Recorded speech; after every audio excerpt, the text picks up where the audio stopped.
Hello. How are people doing this evening? This is Jordan Sorcery live. I'm going to be tackling White Dwarf issue 106's Night of Mystery adventure tonight. So this is a Warhammer Fantasy roleplay adventure that was published in White Dwarf 106, written by Carl Sargent.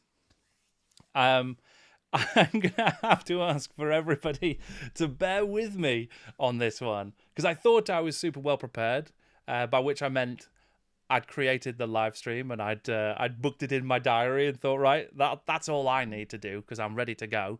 Then I forgot that it had been a while since I had actually played Warhammer Fantasy Roleplay, the first edition, and the rules of the White Dwarf adventure they do require you to do combat per the original actual game, and there's a few more components to it, so it may be that I stumble over some rules, so you might have to help me out as we go through this one. But I've got my trusty first edition copy of Warhammer Fantasy Roleplay right here.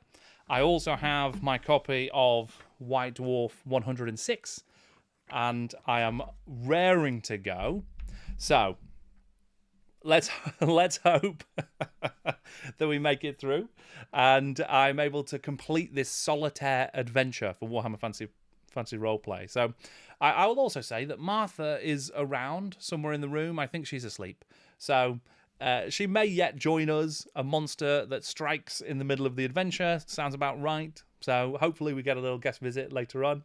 But for now, I'm going to start by just reading the start of Night of Mystery, and then we'll see where we go when it comes to the actual rules. So, Night of Mystery, a solo Warhammer Fantasy Roleplay adventure by Carl Sargent. This is a solitaire Warhammer Fantasy Roleplay adventure, complete with a suitable character. So I have created a little character based on the rules, so I'm going to go through that once we get over the page. And you may either customize the character or replace it with one of your own if you wish, but we're not telling you the best career path to choose. Your adventure will tax both your character's wits and brawn. Read the sections on rules and background before you begin. Today is Geheimnisnacht, Night of Mystery. And there's a lovely there's a lovely illustration of the town of Grimminghagen. And that's where this adventure is going to be set. So before I introduce my character, I'm just going to say some hellos, and I would really appreciate it through the course of this if people do share ideas, share suggestions, tell me what you think I should be doing, and hopefully together we'll be able to make it through this solo adventure. I'm not sure how many references it's got. There's a good few pages. I think it must be 100 roughly. So that feels pretty good. You know, a fighting fantasy book was about 400. So it seems like there's going to be plenty of adventure here. So hopefully we're able to get through it today, but you never know. So Steve, good to see you. Anvil, nice to see you. Nicola, Magnus, and Joe Steam.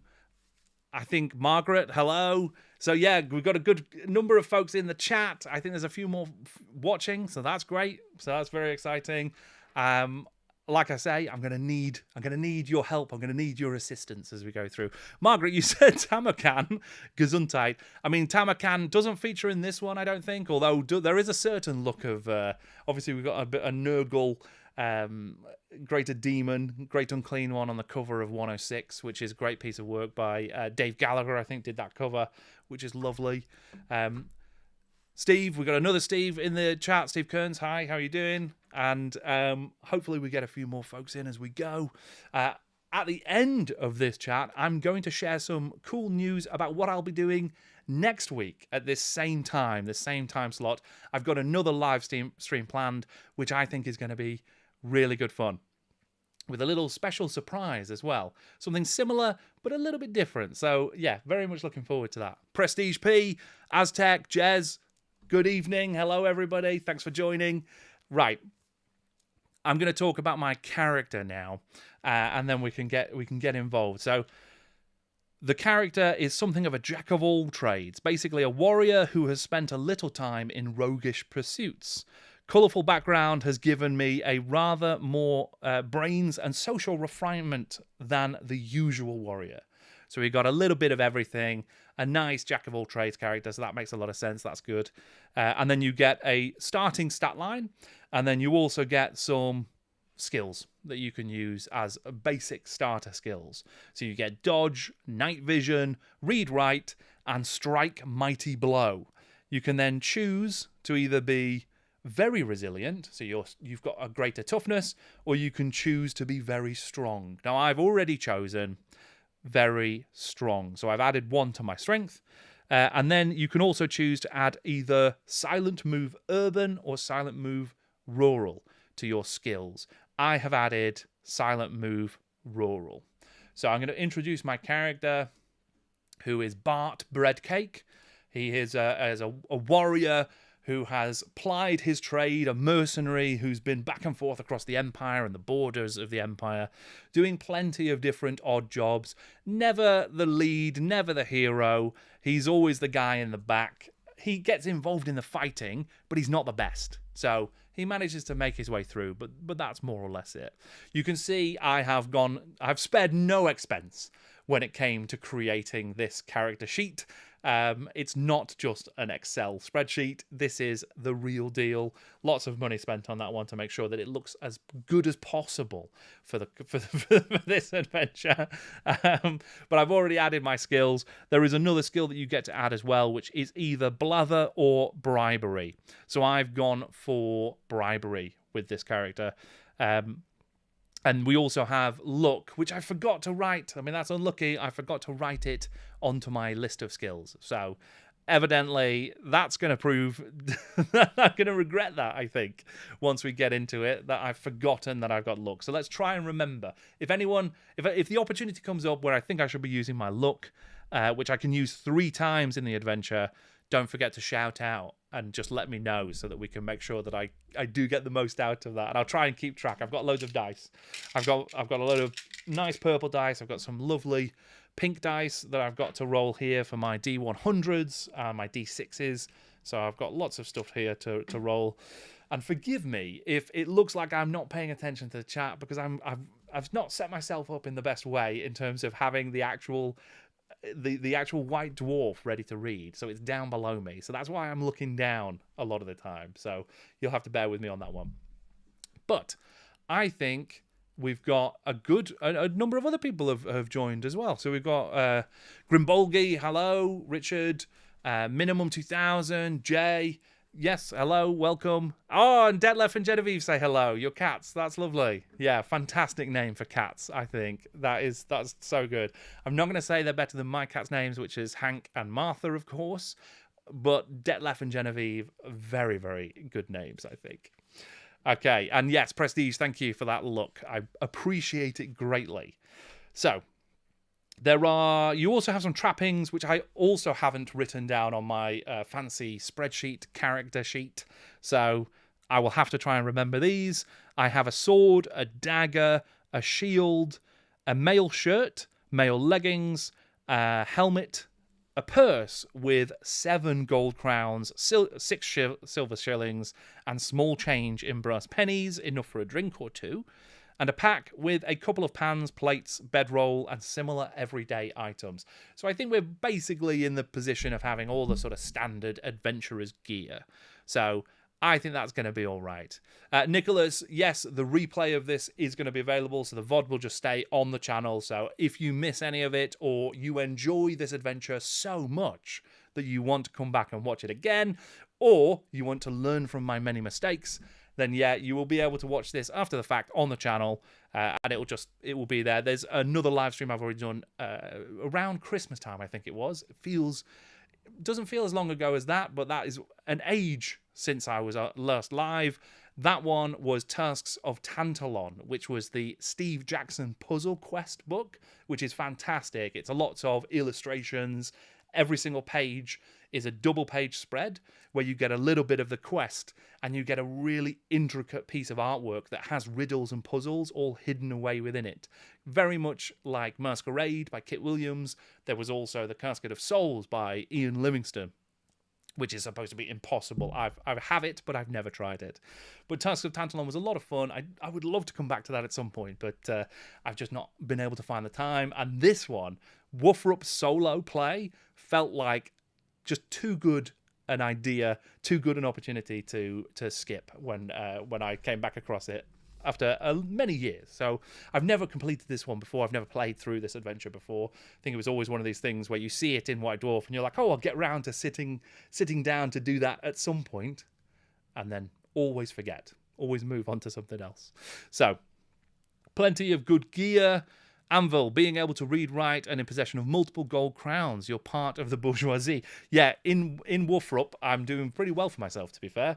Bart Breadcake has had a successful mercenary career, I would say, and that is why he's been invited to go on this particular quest.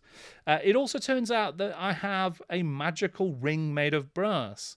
So the ring has sufficient magic points within it to cast 3 Cure Light Injury spells.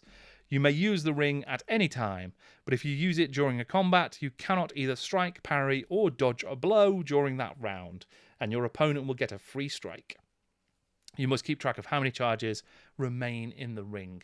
So you all may have to keep me honest with some of these extra abilities and scores that I forgot to note down. So my luck and my magical abilities, and I've got a couple of items and my money. I don't want to overspend and get away with buying too many drinks in the tavern. It occurs to me that it might be worth me just having a reference copy available as well on my screen. So I'm just going to open that up, and then we can make sure that I know what I'm doing. No fate points in my possession either, so I won't be able to make use of any of those. This adventure, it uses the standard combat rules for WFRP.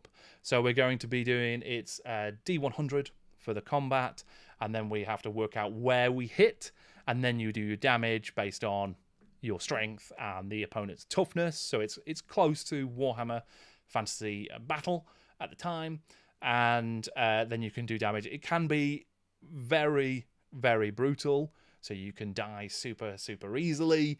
There's a couple of simplifications in here that they have done in order to make it not last too long, I don't think. So the combat doesn't just drag on forever. So it feels like there's going to be some combats. We're not going to get away with stealthing through it, or maybe, I don't know. But I took silent move rural. So if we end up in an urban setting, I'm not going to be able to stealth around monsters. But I think there's going to be a few monsters in this one. So let's see what other rules we've got. Critical hits are simplified. I can take a critical hit of up to +3. I will lose a combat round's worth of action. So I'll basically make myself more vulnerable to being attacked. And then creatures that we meet or characters that we might fight have slightly simplified stat lines as well. So they've simplified things. They've tried to make it a bit easier for us. I'm still going to be rolling some dice, I suspect. Unfortunately, I don't have a dice cam. So you'll have to just bear with me. I will be honest. Don't worry. I will take my licks if that's what happens. And I hopefully will do some damage to these monsters. So we're going to start by taking a read of the background. Oh, one other thing I should mention is that this particular adventure has been built around a time-based quest. So throughout the course of the adventure, there will be a ticking clock, which means that I can't just dilly-dally. I can't take every single route and try out everything. It could be that you run out of time, so you've got to move quickly and try and sort of take advantage of opportunities, I believe. So we'll keep track of that as well. So I have 3 hours in the game in order to achieve my desired result and to complete the quest.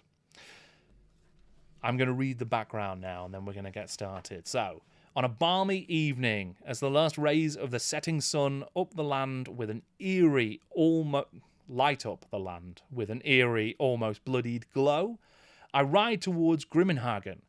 I'm in pursuit of a potent magical item, the begemmed Bowl of Oblivion, stolen from the Temple of Moor in Salzenmund, taken only this very afternoon. I've tracked the thieves towards Grimminghagen, and I know that they cannot be travelling far from the village. They must have been riding their horses almost into the ground to keep ahead of me. If I didn't have a superior steed, I might not have been able to catch them. All I know about the thieves is that one of them is short, dark-haired, and olive-skinned. He was walking with a slight limp. I don't know how many others may be with him, and that's the limit of my knowledge. But my intuition tells me that there's something more. Tonight is Geheimnisnacht, the night of mysteries, and surely the theft of the bowl on this day, of all days, points to some dreadful plan for its misuse. Like so much of the magic of Moor, such an artefact is double-edged. The magic of the god of death has been known to be perverted into an instrument of summoning and controlling undead. And midnight is the hour when such a thing could almost easily be done. So, sounds like a relatively simple quest. We are tracking a short fellow who has a limp and a number of other rogues who have stolen a begemmed bowl from the Temple of Moor in Salzenmund, and they have fled to Grimminghagen. It just so happens, though, that tonight is Geheimnisnacht, which is the night of mysteries, when it seems like things to do with Moor are going to be a little bit more deadly, I suppose. So that's going to be a little bit rough. Nicola, you've just checked 116 references. Fantastic. And Nis, it's always Geheimnisnacht o'clock somewhere. That's right. Yeah. So, seems relatively simple. We just need to get in, find these rogues, deal with them, and get the begemmed bowl back.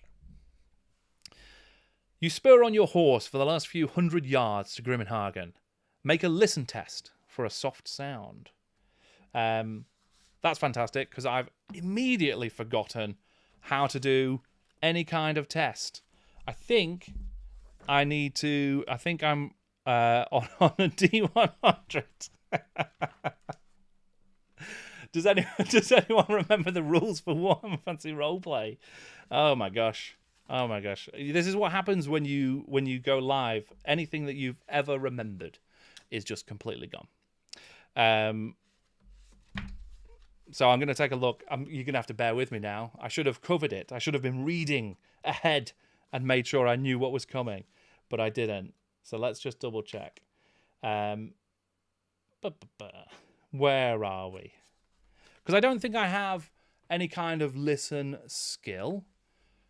So I can't remember what I would be rolling against. And it doesn't say it's anything special for this. So let's take a look. We're back on the rule book. This is what we like to see when we're role-playing. I don't think anyone enjoys a good game of any role-playing game without having to go back to their rule book immediately and frequently. Nis, D100 under your stat or skill, but I don't have a listen skill. So I'm just, would it be intelligence for a listen test then, do we think? Feels like it might be. My WFRP copy also doesn't have an index. So, you know what we're going to do? We're going to take it. We're going to take it as intelligence for the purposes of this right now, rather than me just flipping through a book the whole time. And I've just embarrassed myself already. So let's just go with that. My intelligence is 49, so we're looking for equal to or less. 31, so I have succeeded.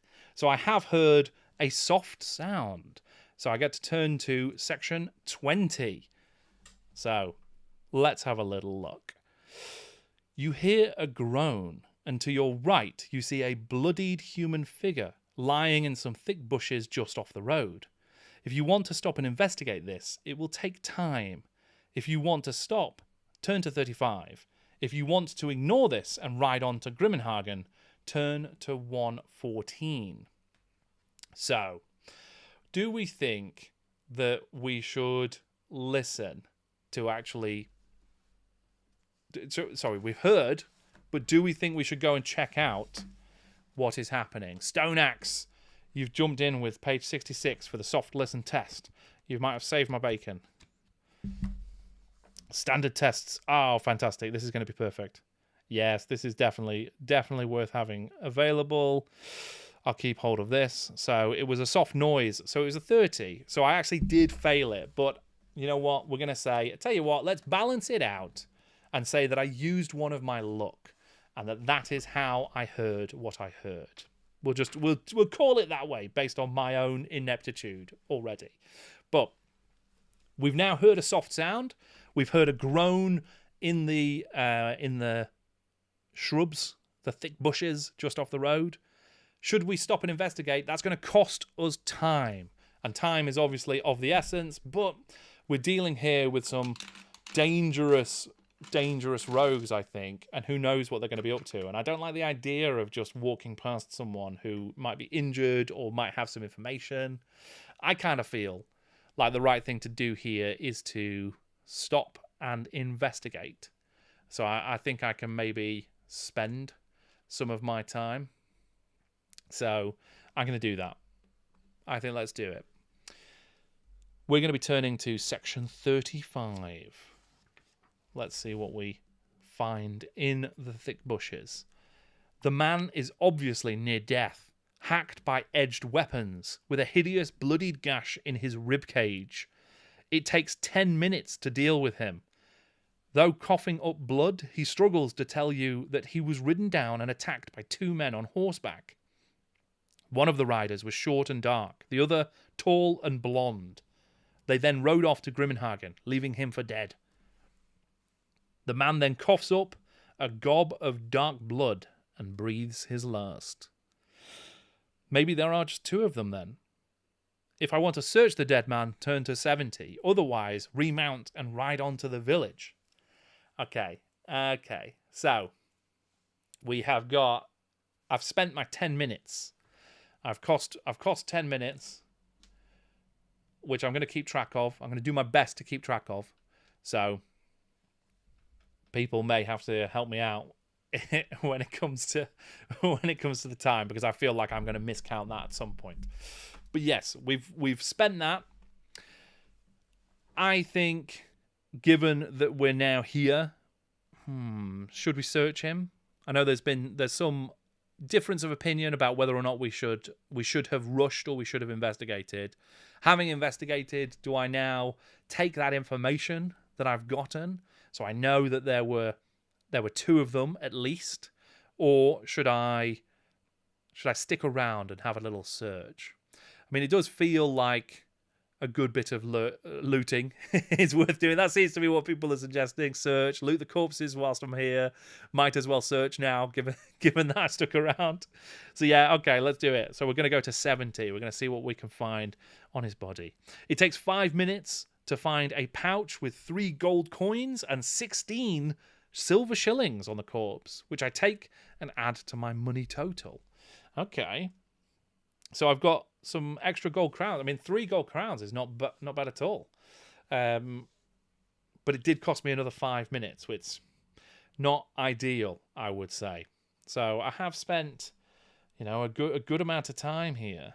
I think I've spent 15 minutes now just on this guy, which, did we get enough information? I'm not sure we did. We did get some gold, which is helpful potentially, and maybe there's going to be some bribes coming up. I did take bribery as a skill, so it certainly plays into that.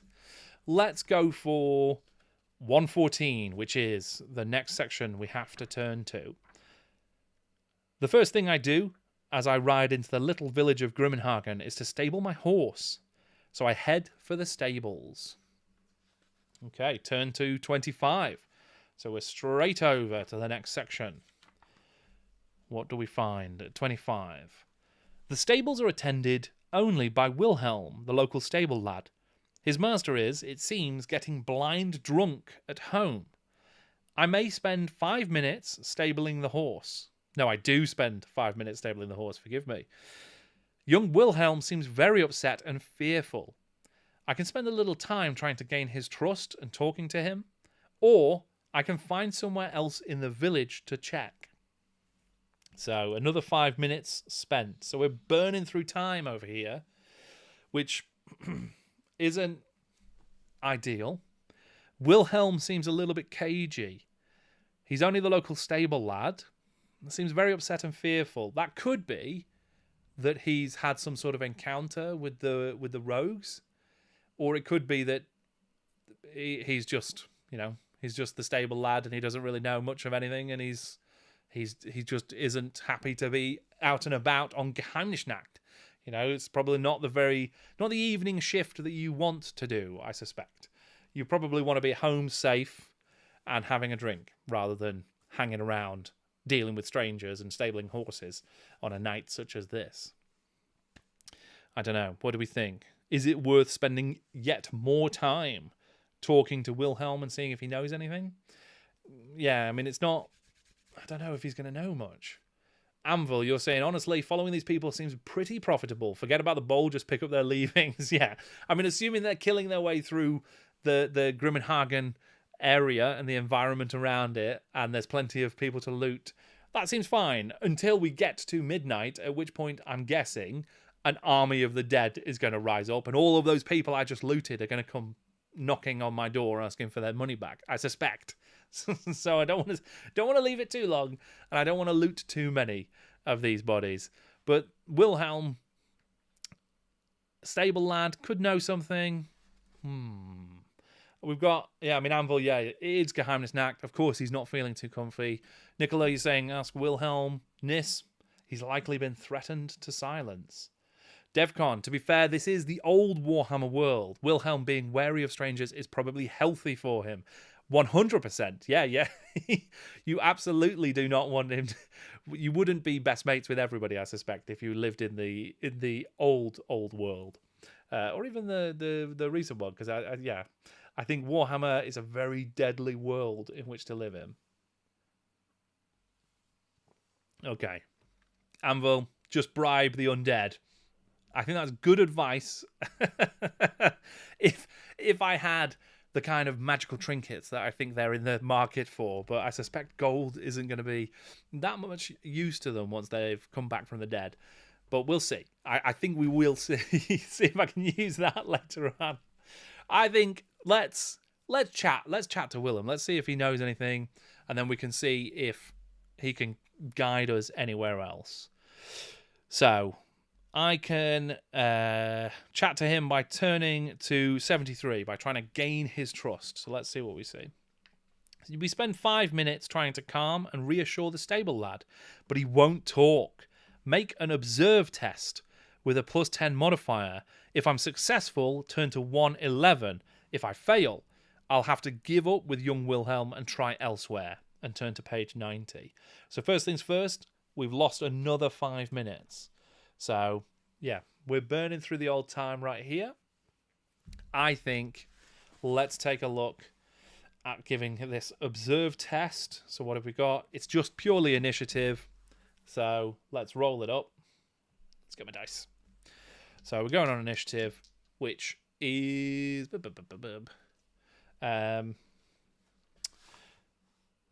it just initiative? Yeah.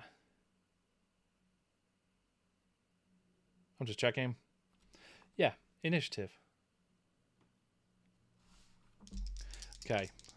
Right, everybody, let's hope we get this one. 47.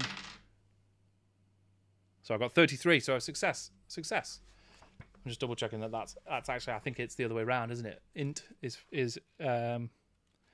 Initiative, is it? Where are we? Where are we? No, int is intelligence. I was right first time. I've just confused myself. Fantastic. So, initiative 47 plus 10 makes it easier. So, well, does it? No, that's a good question. I was assuming it makes it easier because I'm assuming that you plus 10 to our to the stat, but we might be plussing 10 to the actual to the roll, in which case that would make it harder. So that's a standard test. You know what? This is why I should have reread the rules before starting to play, but I was just too excited. Just too excited. I couldn't I couldn't wait to get back into it. So we've just gone for it. You know what? I'm going to roll the dice. On a 1, 2, or 3, it makes it easier. It doesn't. I rolled a 4. It's going to make it harder. So that means we add it to the dice roll. I've rolled a 43, and I've still succeeded. Yes. So my initiative is 47. I've still succeeded. Fantastic. Yeah. Right. I'm pleased about that because we spent a lot of time on this.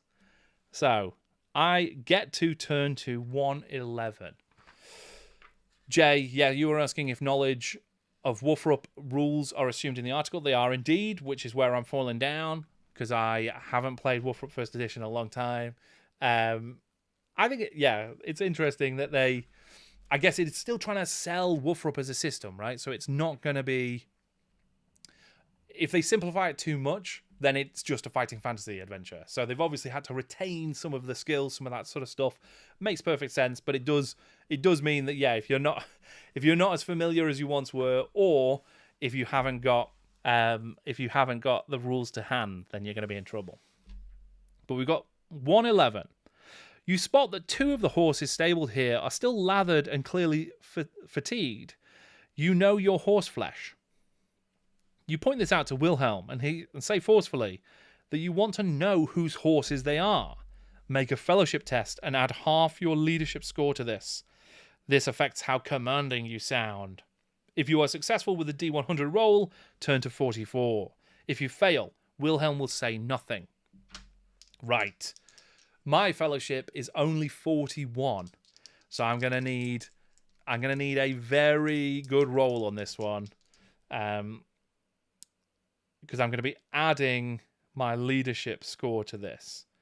So I think that would imply, because this is about how commanding I'm going to sound, that would imply that I'm adding half of my leadership, I think, to the actual fellowship score. And correct me if you disagree, but because it's about how commanding I sound, make a fellowship test and add half your leadership score to this. This affects how commanding you sound. So I think we're talking about getting my fellowship score, which is 41, and adding half of my leadership, which would be 15, rounding down. So I'm rolling 56 or under in order to succeed in commanding Wilhelm to tell me what's gone on with these horses.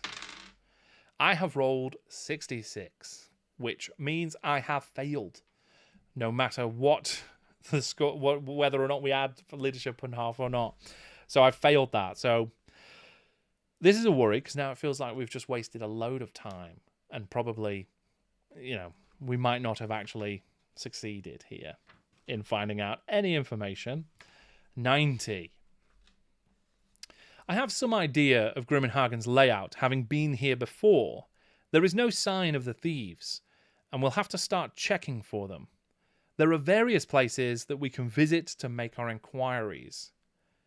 Going to any of the places below will take some time to get to the location and begin inquiries. We'll be told in the relevant paragraphs how long a visit will take.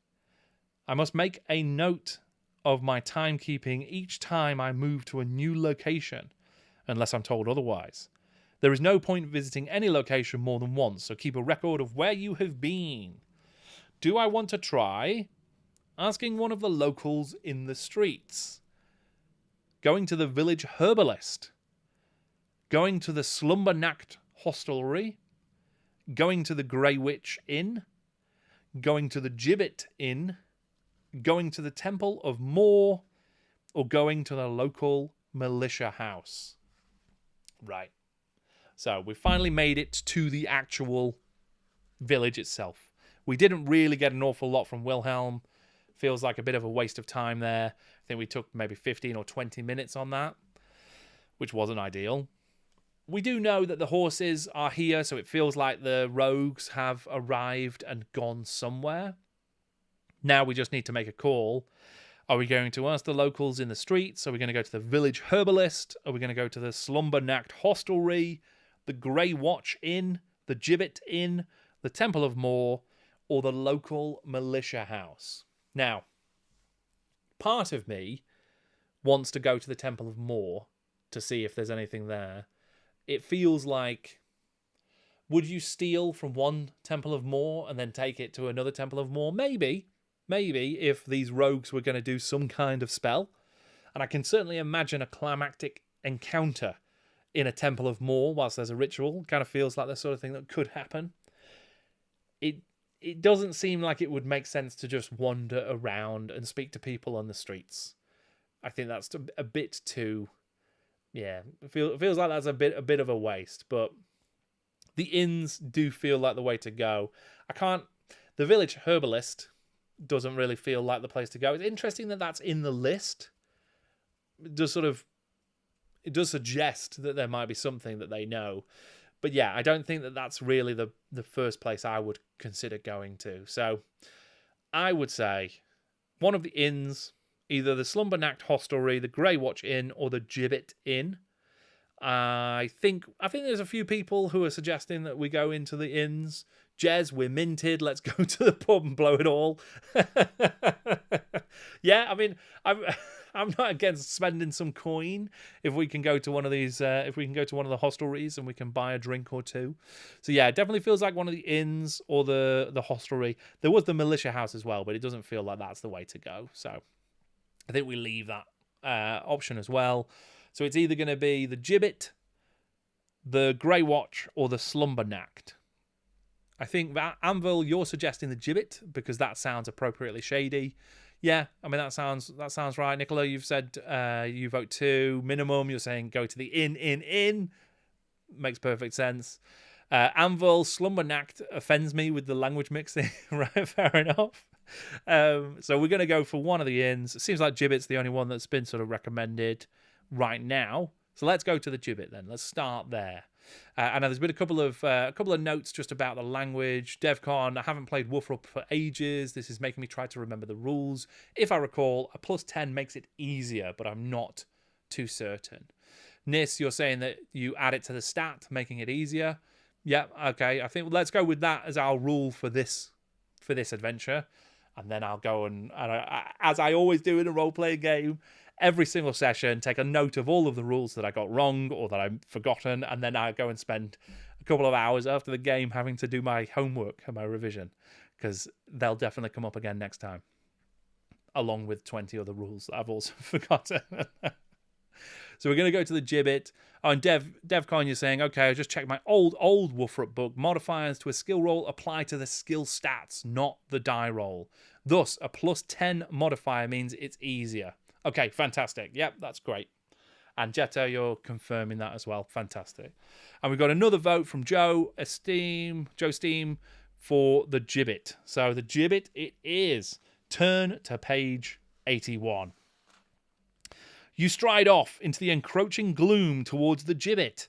Make a listen test for a soft sound without adding a +10 modifier for the silent move skill you have. If you make the test successfully, turn to 32. If you fail, turn to 100. Right, okay. So we're doing that soft sound check again, which I think, let's take a look. I think it was 30. So yes, and we would be able to get a bonus normally, which I didn't use last time, but I didn't need it in the end, so that's okay. But this roll itself will have no modifier. So we are rolling against 30% on a D100 to see if we hear anything as we head towards the Gibbet. 64. That's a big miss. Total failure. Didn't make it. So we stride stride forward as if we do not have a care in the world. That means we turn to 100. Let's have a look. Someone lunges at you from behind and strikes you a glancing blow on the shoulder with a wooden stave. Take 1 wound of damage. You spin round to fight your attacker. Turn to 63. Oh my gosh. That's disappointing. That's disappointing. We've taken a wound. So we've only got a total of 9 wounds. We have 8 wounds left. I've got my little track. Going. So this is our first combat of the night. Let's see who we're fighting. 63. A footpad. The footpad attacking you doesn't look very strong, but he's a determined fellow. There aren't too many outsiders who visit this little village, so he'll take his chances with me. Footpad, weapon skill 27, ballistic skill 28. He's only got strength and toughness of 3. He's got 6 wounds, initiative 35, and 1 attack. The footpad wears a leather jacket and strikes with a staff. If I win, I can search the assailant and head off to the gibbet as planned. Right, so in we go. Footpads and ne'er-do-wells, Jez. Yeah, as you say, absolutely. And Jetto, get him. Yes, I agree. This is probably the best sort of combat to start with. Should be nice and simple, I would have thought. So, in the first round of combat, so my weapon skill is 48. My initiative is 47. His is only 35, so I'm going to be striking first. So, if memory serves, and it really doesn't, I'm going to be rolling against my weapon skill in order to try and hit. And then if I'm able to hit, then we work out where I've hit, and then we do damage and such like that. So, rolling a D100, let's see if it's equal to or less than the character's weapon skill. A hit is scored. So, of course, we've got weapon skill 48. Let's see what we get. 20. It's a hit. A palpable hit. Fantastic. That means that we get to see where we've hit. So, hits cause damage on the target. Determine how much. Roll a D6 and add the strength. So, my strength is currently 5, but I am using my sword, which doesn't add anything to anything. So, okay, fair enough. I'm not using my dagger. That gives me a faster initiative, but it does not do as much damage. So I'm sticking with my sword as standard for the time, for right now. Defcon.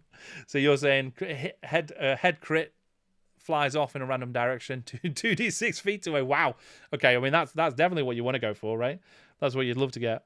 But I think we are.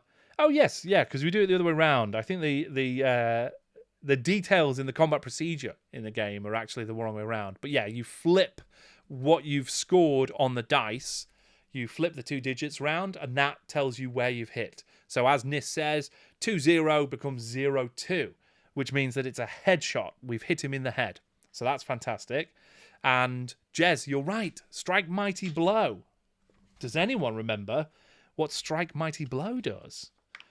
Let's have a look. Let's see if we can see if that's going to give us more damage. Obviously, if it's something that requires us to change our actual attack, I've already rolled it, so I won't do anything different with that. But let's just have a quick look and see if we can see.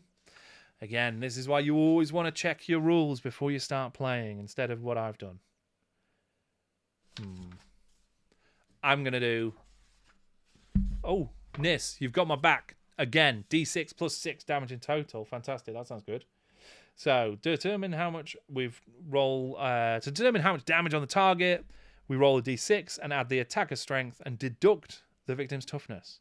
So my strength is 5, and the footpad's toughness is 3. So we're going to be adding just 2. So, and then we're saying, okay, so it's just +1 to damage for the Mighty Blow. Okay, so that sounds all right. Ryan, characters with this skill modify the damage caused by a successful hit by +1. Okay, fantastic. There you go.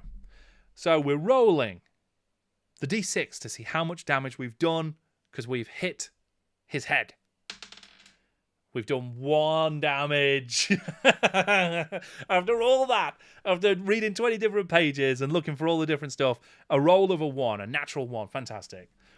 But because we've got the mighty blow, we're actually going to do 2 damage. There's no benefit to having the sword because that's just a weak weapon. In this instance, it's not giving us any benefits. He wears a leather jacket for his body and arms, but it does not give him any protection for his head. So that's good. So we've done 2 wounds. He's down to just 4. And I don't think we don't have to take anything from that. I think we're okay. I think 2 wounds is not amazing, but it's something. It's a start, right? We don't want to do we don't want to do no damage. At least we hit. I'm just going to double check. I just want to double check what causes critical hits. And if anybody remembers, feel free to shout it out. Sorry, I was just reading some of those comments. Anvil, don't worry about the rules thing. This is the authentic experience. And as Jetto, you say, this is the most real experience of buying a White Dwarf and trying to figure out the game as you play it. 100%. Yeah, I mean, this is classic stuff.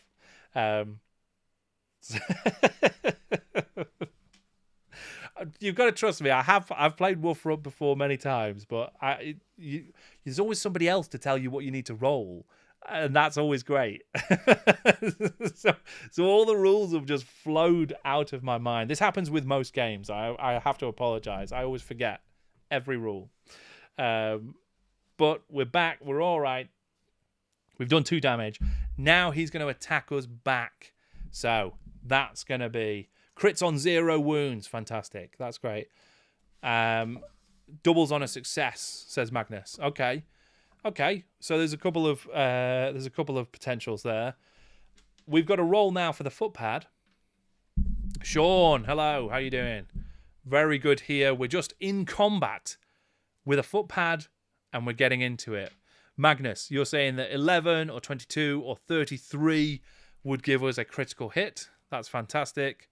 And DevCon, you're saying criticals when crits start at 0 wounds is when the real combat fun starts. Gotcha. Right. Okay. Yeah. And there's an agreement there. Critical hits anything that drops you below 0 wounds. Fantastic. And Margaret, you're asking what Wolfrup? So, yes, Wolfrup, Warhammer Fantasy Roleplay. In White Dwarf, early on, when they were talking about it, it was originally going to be Warp, which I can't remember what that stands for right now.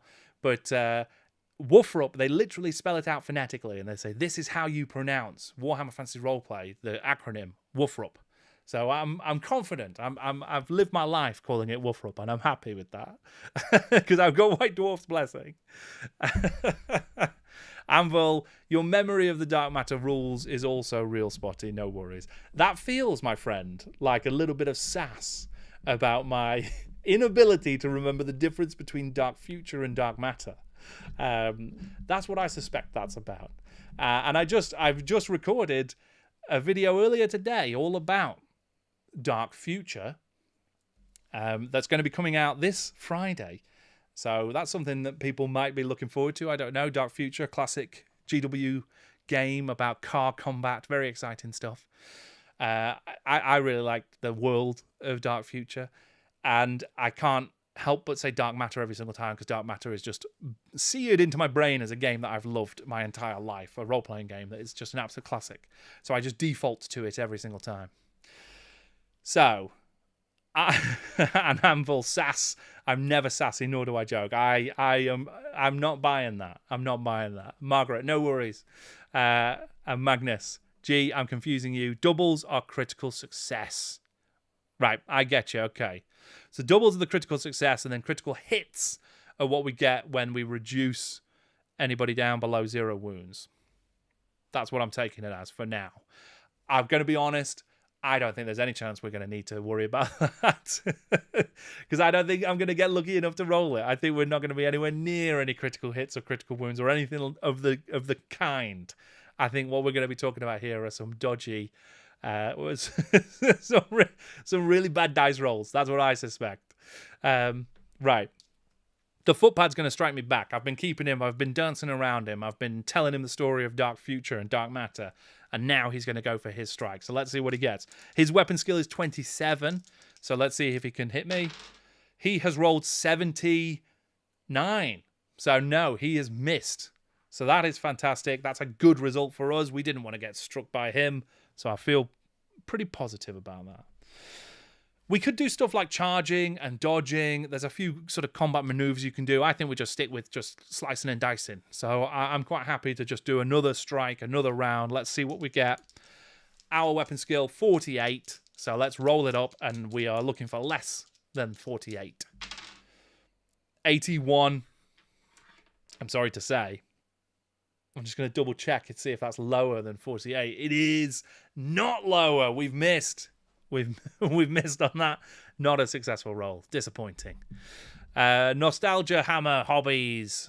Never caught a live stream from me before. I reckon you're the Citadel Lawmaster. Well, I appreciate that. That's a very nice thing to say. I don't know that I am, but I'd love to be one day. Let's put it that way.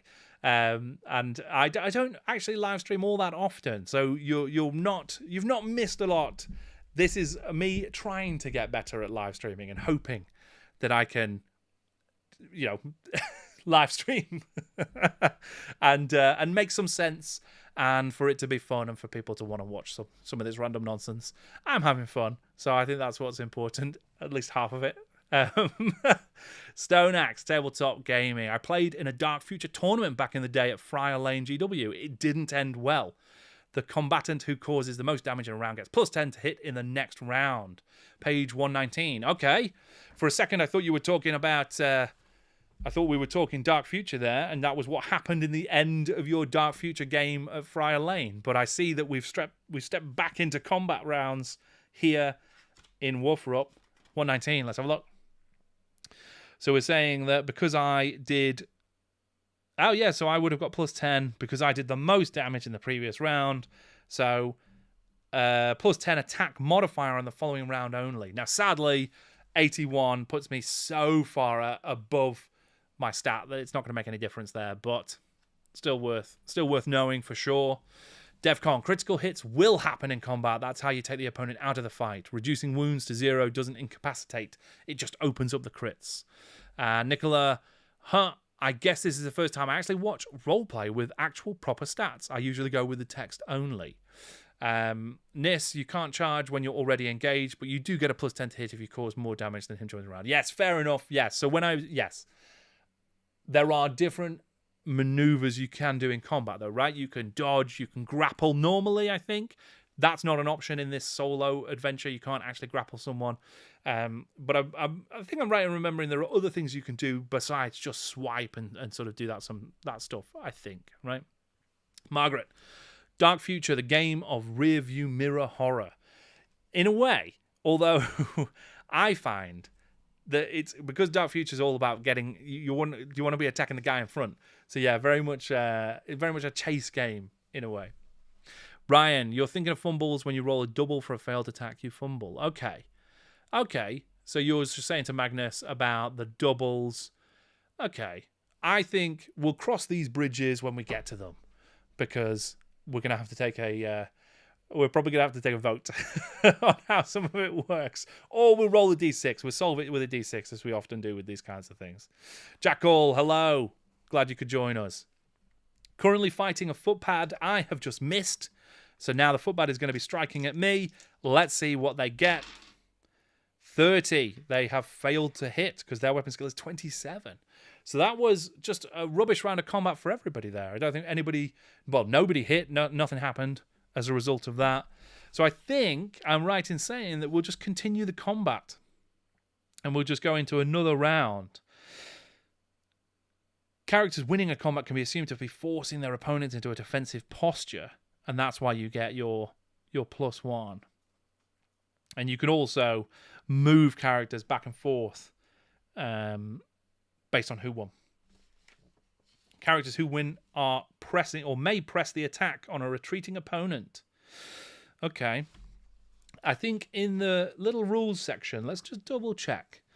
Unless the relevant paragraph specifically says that you may attempt to flee, a combat once begun is a fight to the finish, even against a slower enemy. So because it's the solo rules, we've actually got to do it as just a bit of a simple combat. Once we're fighting, and that's what's happening. I think is there a question now of whether the footpad has fumbled? Would the footpad have fumbled because of their miss?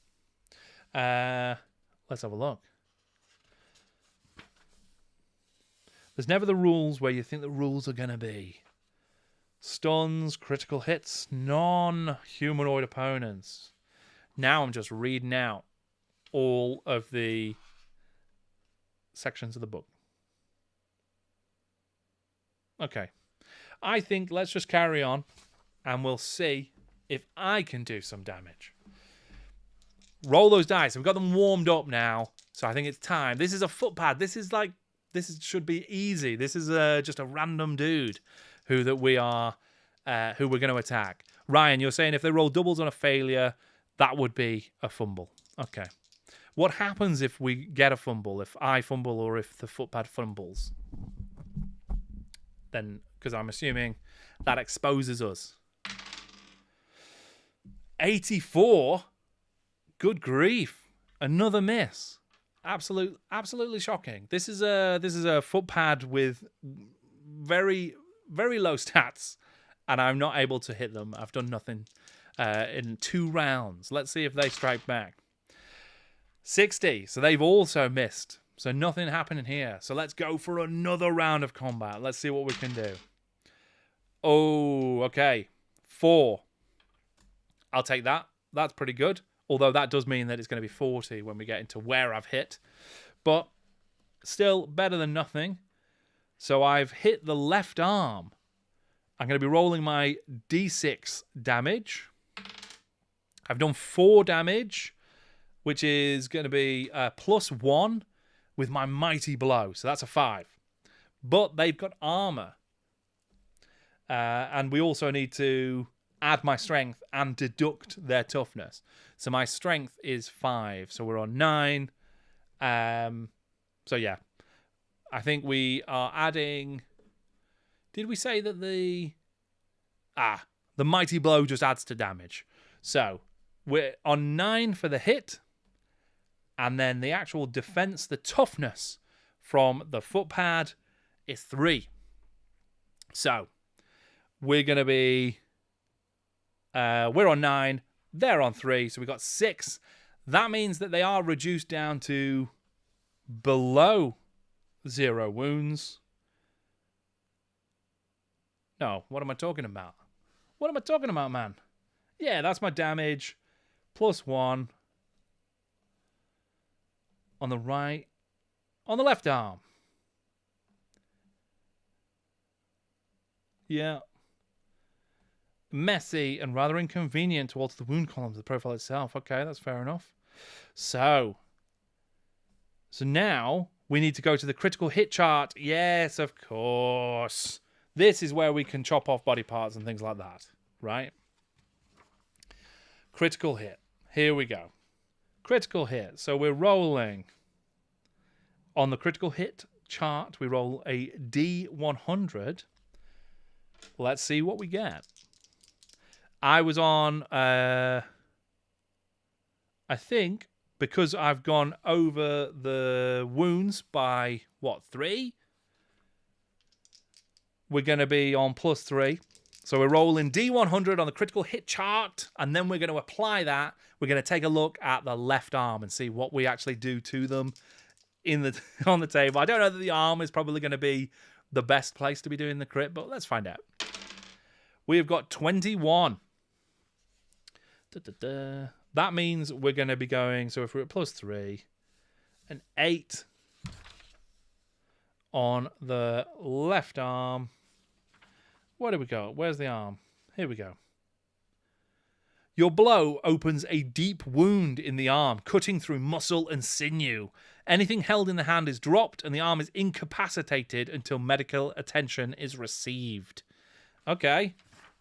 So that sounds then like he's going to drop his stuff.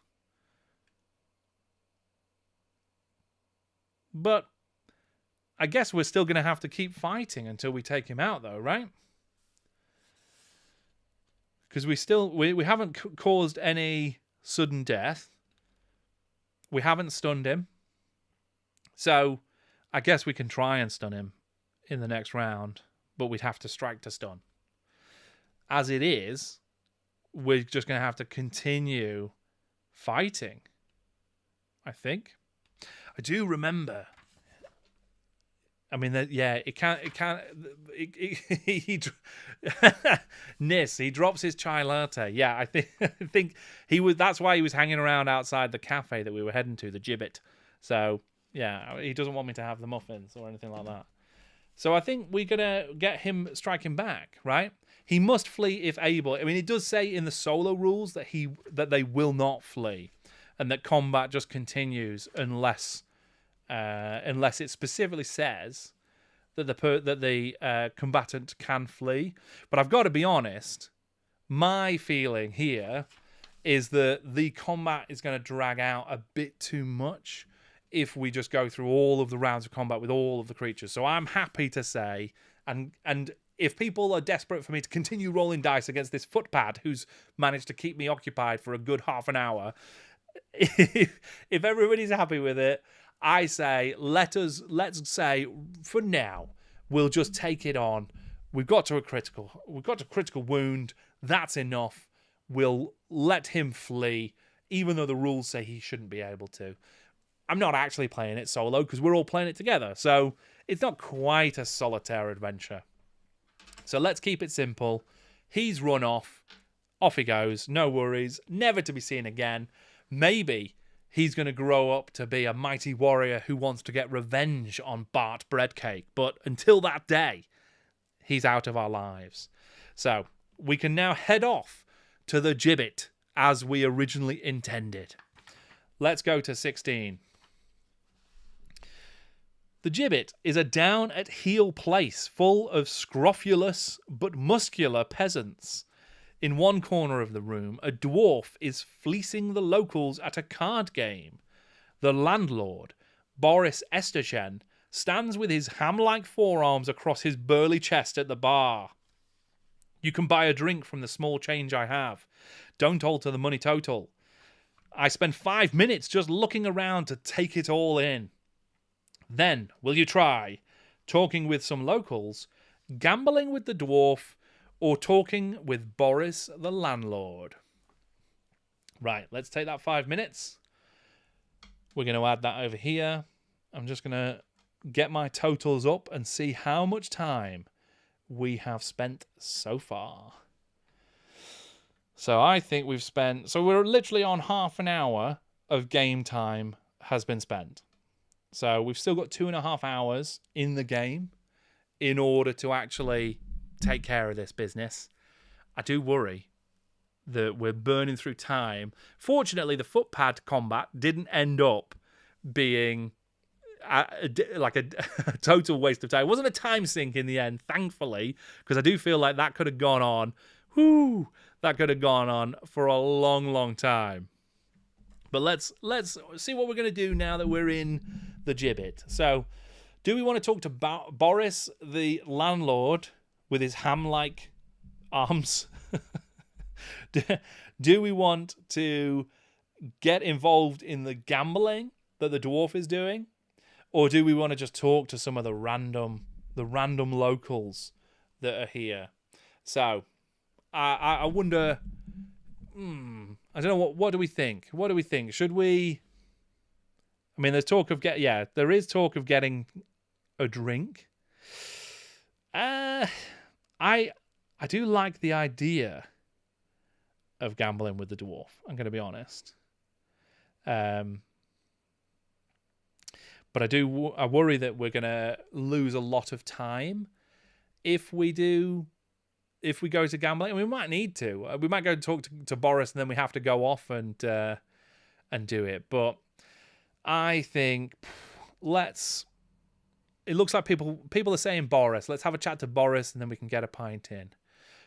Nostalgia, how long am I live for? Got to pop off and do a bit of recording. Understandable. I know that well. My intention, I think we'll probably be on for another hour, something like that. And hopefully we've made some good progress. If we've not, then we'll have to come back and finish off this adventure at some other point. But yeah, my hope is we'll be somewhere reasonable by 9 o'clock.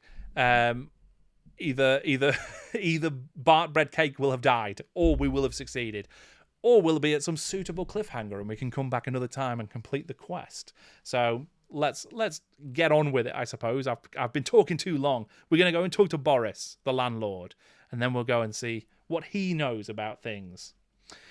You exchange pleasantries with the landlord. He grins unpleasantly at you as if he knows that you want something more than light conversation. You ask him about outsiders in the village. He rubs his chin and fondles a leather purse meaningfully. He obviously wants money for information. Will you pay for information? Slope off and gamble with the dwarf. Give up here and try elsewhere. I'm pretty confident in saying that we absolutely ought to have spent some of that gold. Because we've got a load of extra gold from when we looted that guy. So let's do that. Anvil, you're suggesting that we should call Bart Brutu. Forgive me. Bart Brutu. Oh my word. This guy cannot pronounce anything. Brotkuchen. Bart Brotkuchen to help with the immersion. Yeah, I mean, yeah. He's probably from the Brotkuchens, but he might be from a certain part of the empire where bread cake is how it's evolved and changed the language of the name. I think Steve K, you're saying here, kitty. Can you see Martha somewhere? Was she just on screen? Did she pop up? I missed her. I don't know. I've not heard her. She's in. There's a. I don't know if you can see behind me over here. There are a couple of tall stacks of tool cases, and on top of one of those, Martha has a little basket and she likes to sleep in there. It's one of her favorite spots. The only way to get there is across the bridge of the other toolbox, so that is why I call that spot Middenheim, because it is a lovely defensible position for Martha to spend a bit of time while she's having a sleep. But I've gone off on a complete tangent. Margaret, never been so happy to be hanging out in the gibbet. Fair enough. And I think we've got a few people who are suggesting that, yeah, we should be paying for information. I agree. Let's do it. Let's jump to page 18. Decide how many gold coins you will offer the man for information. It may not come cheaply. When you've decided, turn to 86. So gold coins wise, we actually started with, let's double check, with 7 gold crowns. And then we found, I think, 3 from the body that we looted. So my suggestion is that we do all 3 of the looted gold coins and do it that way. And then we can go from there. Margaret, slip him a Sigmarite crown or a pound. I think we go for more. I'm willing to overpay for information here, even if it turns out he doesn't know anything. I'd rather not offend him or get into trouble. So I think we go for 3 gold crowns. Let's flip over to 86. See what we can see. Oh, I heard that. And I'm sure you guys can see that. There's Martha on the move. She's just come over. She wants to get involved. She wants to know what's happening with Bart Bread Cake. I don't think you can see her on screen, unfortunately, because she's right here on top of the game book, which I'm going to move slightly so that we can make sure that Martha gets comfortable. Because it's her room, really. So I don't want to... I don't want to steal it from her. But she's having to lie down now. She's having a little belly rub, and that's all good. 86 we're turning to.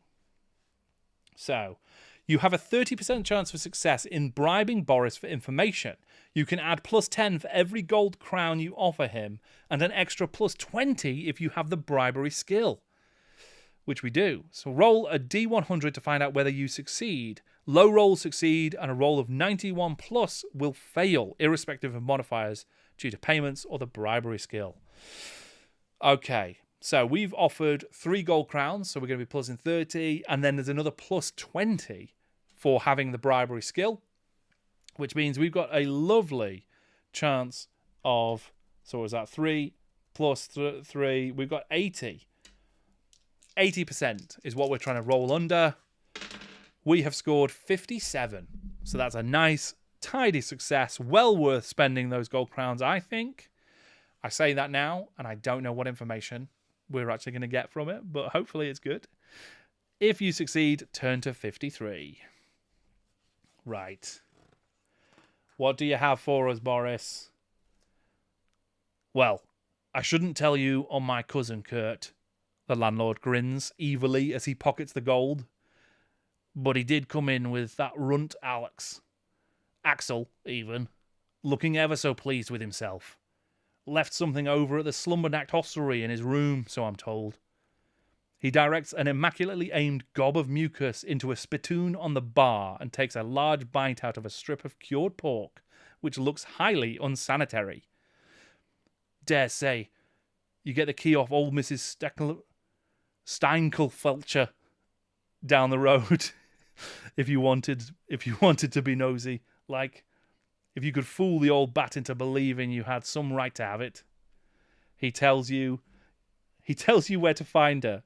If you wish, you could go to her house now and try and get the key from her. Turn to 11 if you want to do this. Or we can go and try and find out whether or not we can get into the hostelry in another way. I apologize for my accent work. I didn't expect to do it. I didn't expect to be doing accents, and then I just thought I'd try it. It felt like Boris. It felt like that's what Boris would sound like. I don't know that I was consistent, but it felt like it was worth a go. Martha's knocking all of my dice. I don't want to lose my time counter, so I'm just going to move that and then make sure that we've still got track of it. Right. Do we want to go and try and get the key from Mrs. Steinkelfelcher down the road? I think we do. I think we go there and we try, and we probably could have done with the blather skill. That might have come in handy, but I still think it's worth the risk rather than doing anything else. I'm going to take an executive decision, right? I think we should go for it. I'm turning to 11. It's happening. It's happening right now. It takes 10 minutes to rouse Mrs. Steinkelfelcher and talk to her. Unfortunately, she's a stickler for legalities and deaf into the bargain, so she's a difficult old bag to deal with. If you have an item belonging to Kurt with you, turn to 93. If you haven't, she refuses to give you the key to the room and shoos you away, so turn to 90 to find another part of town to visit. You can come here again if you get hold of an item belonging to Kurt somehow. If you manage this, you can visit her again by turning to 93 after an encounter somewhere else in town. A second visit will take 15 minutes. Oh dear, oh dear, oh dear. So, I worry that I have made a huge mistake for us here. So we just wasted 10 minutes on nothing there. Couldn't really afford that. We're burning through daylight. Geheimnisnacht, midnight, is almost upon us. I'm going to angle this a bit so you might be able to see a bit more Martha. There she is. That means that we've got to go and visit somewhere else. So we're going to go back to... Hello. We're going to go back to 93. And then we're going to have to make a call about going somewhere else. I don't know where we're going to find any of Kurt's belongings. Not ideal. You give Mrs. Steinkelfelcher Kurt's... Oh dear, I've jumped to the wrong section. Forgive me. Back to 11 we go, and let's make sure that we don't know what's happened. Okay, so we can go to 93 if we get hold of the item. It doesn't seem to say where we go if we don't. Oh, you know what? You know what I was supposed to do? I think I was supposed to keep hold of the previous section rather than just jump straight there. Fantastic. What a guy. Just jumping about. So I'm just going to double check. And we're going to see if we can find out where we were before. You know what? I think I can reverse engineer it. So we talked to Boris the landlord, section 2. We paid for information, section 18. We then rolled, we did a good roll, 86. I mean, this is classic stuff as well. Hopefully everybody's enjoying this, getting to go back through your own sections because you can't remember which number you were supposed to be on. So we succeeded. That's on to 53. Here we go. So, if you don't want to go there now, you can make a note of this paragraph number in case you want to visit later. Okay. So, we did that. We didn't succeed. I think what we're probably going to have to do then, I mean, we can either gamble with the dwarf, or we can go to the Slumbernacht hostelry, or we can find another part of the village to check. I'm a bit of a loss now, because we can go to the Slumbernacht hostelry. We don't have the key, and it seems like it's going to be difficult to break in. It's odd, though, given that it's the fate of the world is in danger. So it does seem strange. I think... So you're suggesting, Nicola, that we should be on 90 and then choose somewhere else in the village to go. Yeah, I mean, that's where you'd end up going back to if you decide to check another part of the village. We could still check out the dwarf and do some gambling if we want to. Back at the tavern. But the only reason I'm curious about the dwarf is that a way to win something that could have belonged to Kurt? Feels like it could be. So I think we gamble with the dwarf. I think we go back. We're going to gamble with the dwarf. Let's do it. 58. As you approach, the locals leave the table. It's you against the dwarf. It takes 2 minutes to play a hand of cards, and the dwarf dictates the stakes. 1 gold crown per game. Decide how many hands you will play. The maximum is 5, because the dwarf will get bored after that many. We've still got 7 gold crowns. So part of me thinks that we could spend 5 of them and just go for it. Just play every single potential hand against the dwarf and let's see what happens. There is a lovely bit of art of the dwarf that I wish I'd captured and put up because he looks really cool. But yeah, I'm going to say let's do 5. So we're going to spend 5 of our gold coins. That's going to leave us with 2 gold coins for emergencies or for beer. And that's what we're going to gamble. So we're turning to section 39. Let's find out if we've made a huge mistake.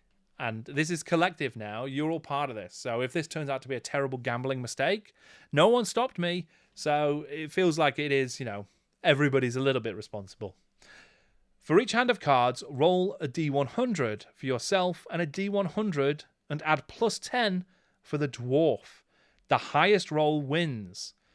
Determine winnings and losses. Now make an initiative test. If you make this successfully, turn to 105. But if you fail, you can either try talking with the landlord, or if you haven't done so, if you haven't done so, you can talk to the landlord or leave the tavern. I'm embarrassed because this seems like the only thing we can do here is win money. And I thought there might be a chance that we could win some items, that maybe Kurt had lost an item to the dwarf. But I see now that doesn't seem to be the case. Every round cost 2 minutes, and I did 5. So we have spent another 10 minutes gambling. But I feel like it will be rewarding. So I'm going to roll my dice versus the dwarf dice. Mine, 73. His, 80 plus 10. So he has won the first round. The second round, my dice, 90. His, 16 plus 10, 26. So we're even 1 each right now. Third round, mine 85. His 78 plus 10, so he's going to take that one. Next round, mine 76, and his 60 plus 10, so he's 70. So when we again, it's a wash. So the final round, let's see. I got 62, and he got 20. That makes 30 with his plus 10. That means we won the final round. That's pretty good. So that means that we each won 2 rounds. So we just traded money between us. And then the final round that we won. So that's good.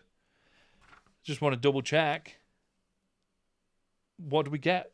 Do we get the stake back? We'll win the gold crown for the 1. Yeah, that makes sense. So we won 1 gold crown. That means we've got 8 gold crowns. Not bad. It only cost 10 minutes to score 1 gold crown. I'm not sure that was amazing, really, to be honest. But there you go.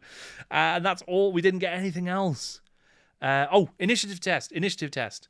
So we get to take the initiative test now. So my initiative is 49. So let's see if we can make this. 13. That's a success.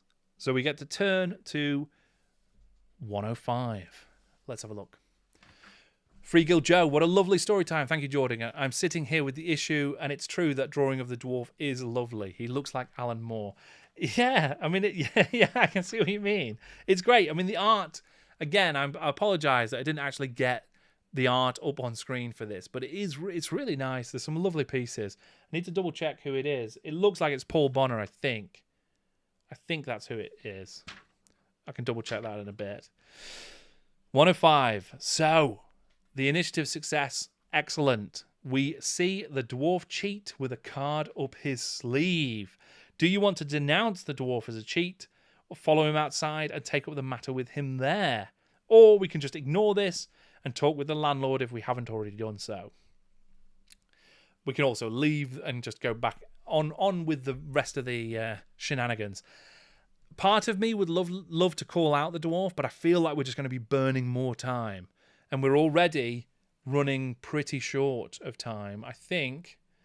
Yeah, so we're at an hour. Is that right? Yeah, we've spent a full hour now. Ooh, we've only got 2 hours. So I think we leave it.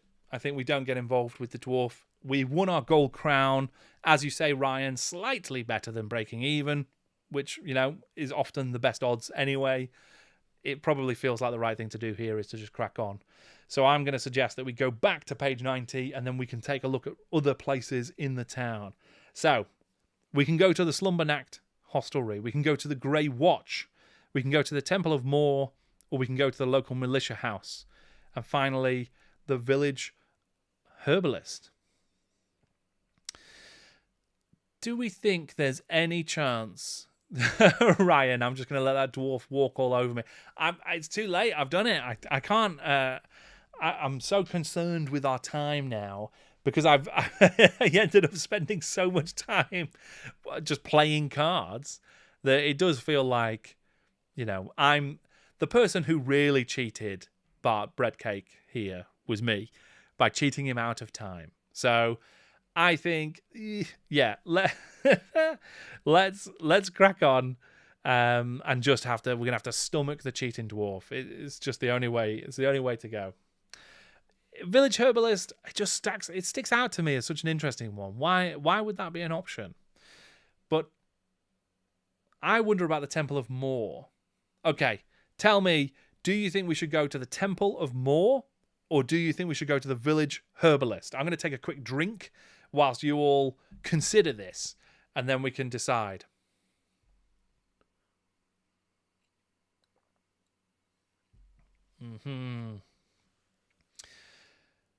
Justin McDonald, add it to the Brook of Grudges and move on. Absolutely. It was the right call, I think. We'll remember that dwarf for next time. But for now, we've just got to keep that grudge with us in our hearts, like any good dwarf would. So we've got a couple of people saying for the temple. I think, Margaret, is that a suggestion of the herbalist, potentially? But at the moment, outvoted in favour of the Temple of Moor. So I think, unless there's any last-minute votes going the other way, it's going to be the Temple. Let's hit the Temple of Moor and see what happens. You head for the Temple of Moor on the edge of town, next to the graveyard.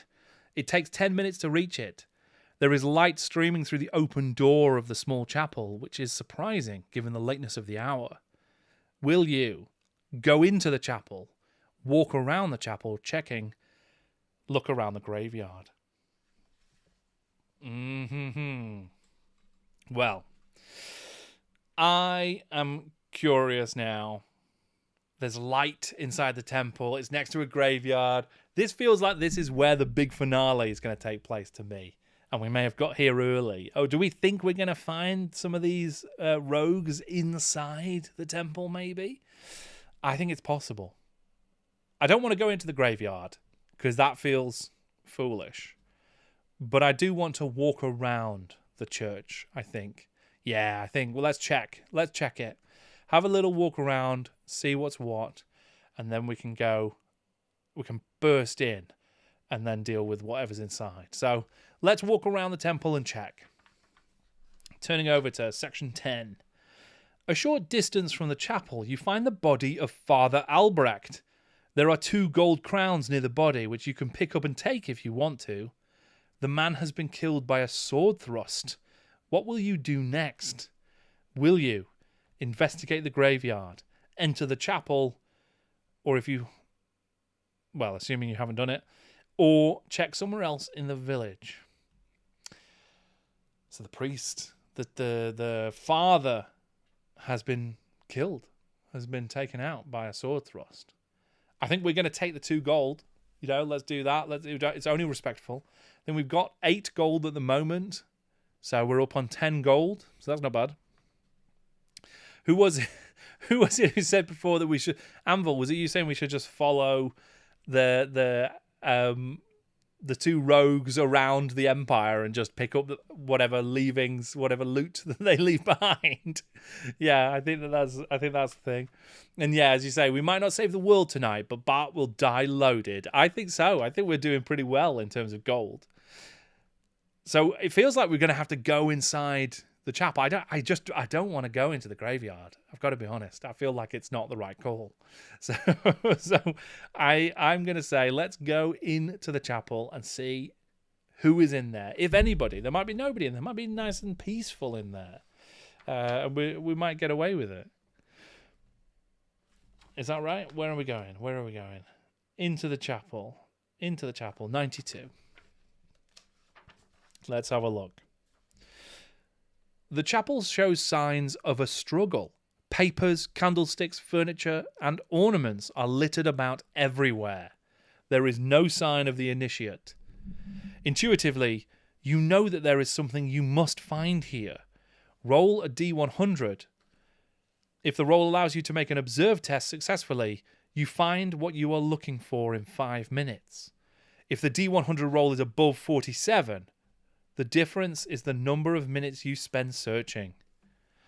Ooh, boy. Oh, boy.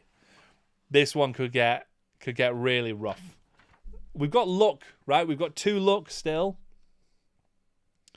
We can use luck to change a D100 roll by +10 or -10. Okay. So it's possible. With a bad roll on this, we could actually lose a lot of time. So, yeah, potential for a lot of minutes. Jez, more problems. Yeah, ain't that the truth? Okay.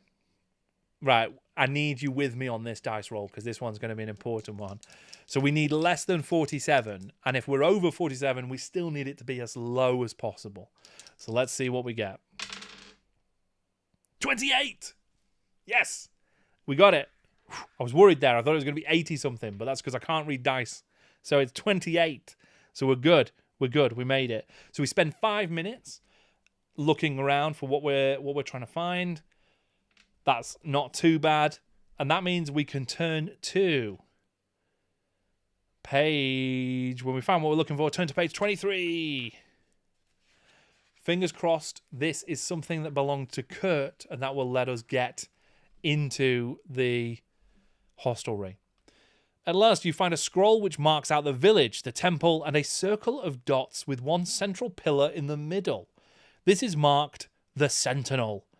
It stands some 3 miles southwest of the village. If you want to ride off to the Sentinel now, it takes you 10 minutes to retrieve your horse and set off. Otherwise, make a note of this paragraph number, 80. When you want to head for the Sentinel after visiting some other location in the village, you can do so by turning to the paragraph, but it will still take you 10 minutes to get there. If we're not setting off now, we can quickly check the graveyard if we haven't done so yet, or go somewhere else in the village. Okay. The Sentinel. Now, I was wrong. It was not the church where the big final happening was going to take place. Feels like the Sentinel is where that's going to take place. So we could go there right now, but I feel like, are we missing anything? Obviously, we didn't get into the actual hostelry. So we've not been into the Slumbernacht. So we don't know if there was something special we could have found there. We also don't know for sure that the 2 rogues are actually going to be at the Sentinel. But it does feel like that's where we're going to end up. So do we go in now? Do we get the sword out and just get involved? Or do we go and see if we can find something else in the village? I'm inclined to say we go to the Sentinel. Because I think if we hang around the village, I don't know what we're searching for specifically. Obviously, we're looking for the 2 guys. But we think they're going to be at the Sentinel, or at least I do. So we could just try and find them there. Any thoughts on this one? What do people think? Is it time to just go for it? Let's see if we can get to the Sentinel right now. Or do we try and find somewhere else? We could still see the herbalist. We could still check out the town watch. I feel like the town watch might already be dead. Oh, Nicola, you're saying we should check out the graveyard. Ooh, okay. Seeing as we're here, we could do that. I mean, okay. Unless there's a big... Steve, you think we should check out the village people? We could do. I think we've still got... There's a few places we could check, but I don't know if we're going to find any more information, and I don't know if it's information we're looking for or if it's weaponry. Magnus, you're suggesting the graveyard as well. Yeah, okay. Let's try the graveyard, and then we just need to remember that we can go to the Sentinel, which is section 80. 80. That's the Sentinel. So we can go there after anywhere else. 80. Let's remember that. For now, we're going to check out the graveyard. So we're going to turn to page 56. Let's see what we can see. As you get close to the edge of the graveyard, you hear a cry and a disgusting, slobbering noise. Crouching behind a tombstone, you see a hunched figure on the ground, scrabbling with taloned claws at a prone human figure. Will you attack the hunched figure, enter the chapel if you haven't been in already, or leave and try elsewhere in the village? Ooh. Okay. Yeah, I mean, I think Free Guild, I think you're right. Illustrations from the graveyard do not give us the urge to go there. I think we're looking at a ghoul, right? We got a ghoul character here. Part of me thinks we should deal with these disgusting creatures, but a bigger part of me thinks we're already like halfway through the time, and knowing how difficult it was to take on a footpad who is just some random Joe, I'm inclined to save our powder, keep our powder dry, and go for the big fancy guy at the Sentinel. Ryan, check to see if it cheats. We're going to call him out for cheating, yeah. I think I mean, I think we go to the Sentinel. I don't think it's worth getting involved in this fight. I think it's probably not worth it. As you say, Free Guild, yeah, Paul Bonacool, the most dangerous kind. It's some great art. I will post some of this art onto... I will stick some of it on Instagram or onto social media after the game because it's so nice. It's just lovely. Really rich and full of character. Just fantastic. Yeah, it's great. I have... My eyes have crossed past something that I think is going to be coming up that is scary. So I'm not looking forward to that. That might be at the Sentinel. But let's go there for now. We're going to section 80. Keep those fingers crossed, people. You retrieve your horse from the stables, taking 10 minutes to do so. Another 10. Oh my gosh. So, what are we looking at here? 10, 20, 30, 40, 50... 65 minutes. Is that right? Okay. Let's have a look. What do we see at the Sentinel? You can hardly urge your horse to a gallop, so it takes you 10 more minutes to get about halfway to your destination. I mean, this is rough stuff. Then you hear a clashing of metal just off to your right. Will you stop to investigate this, which will take time, or continue on your way to the Sentinel? Okay. So there could actually be a fight happening. Who's that going to be? I mean, that could be the rogues. We could actually stumble upon them. Any thoughts on this? Could this be the Town Watch and the rogues having a fight? Could this be something else entirely? Could this be different rogues having a different fight? Clashing of metal, that feels more human. That doesn't feel like it's going to be ghouls or undead.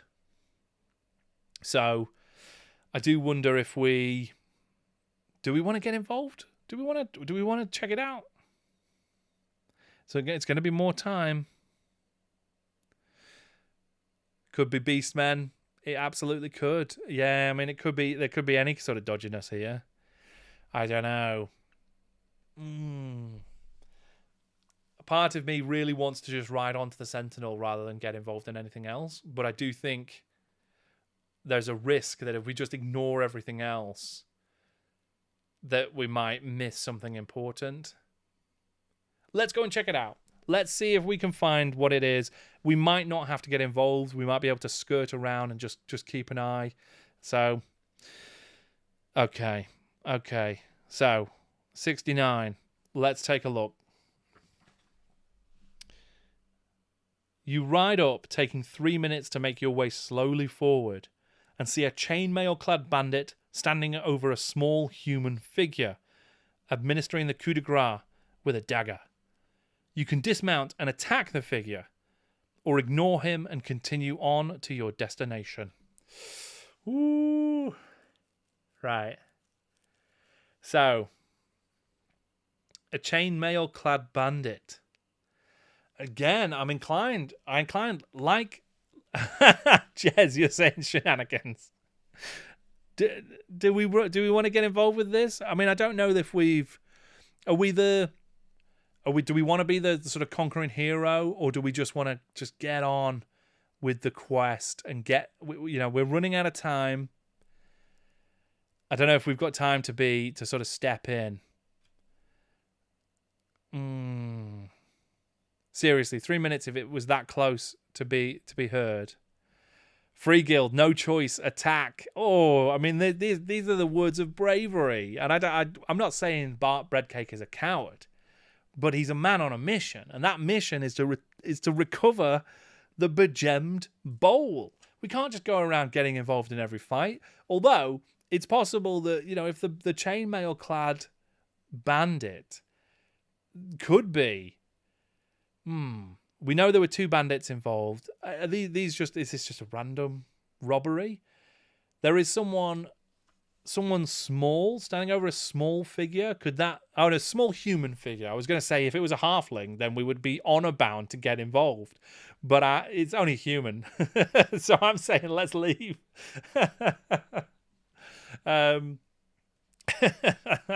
Jez getting political there.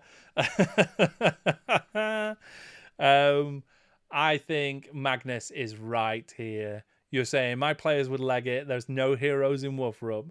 I gotta say, I'm sorry Free Guild. I think we're right. I think we've got to run. We've got to run. The little victim bloke might be the other guy. Yeah, it could be the chap with the limp that we were following. But nostalgia. You never know who's being attacked. They might be of help to you, or you could take the bandit's stuff after you sort him out. That's true. And on our continuing quest to just raise gold for no good reason, we're doing all right on that front. But I think we've got to leave it. I think we've got to leave it. We've got too much of a mission to do here. So if we get involved, we're just never going to make it to the Sentinel. So I'm going to be dishonorable.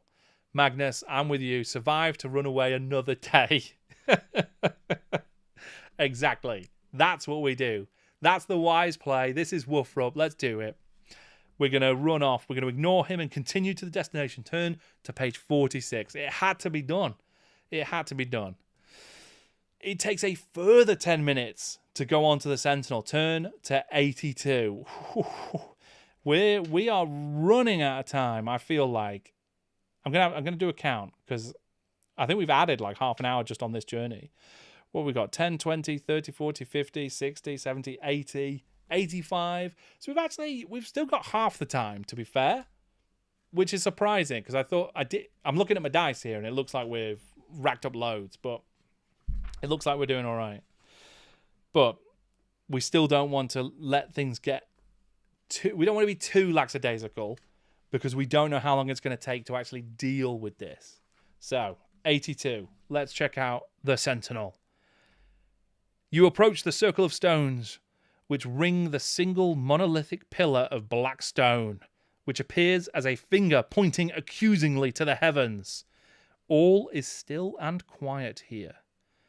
You can check inside the circle or ride off elsewhere. I mean, I'll be honest, I wasn't expecting it to be still and quiet. I thought we were going to find something here. So I'm inclined to step into the stone circle.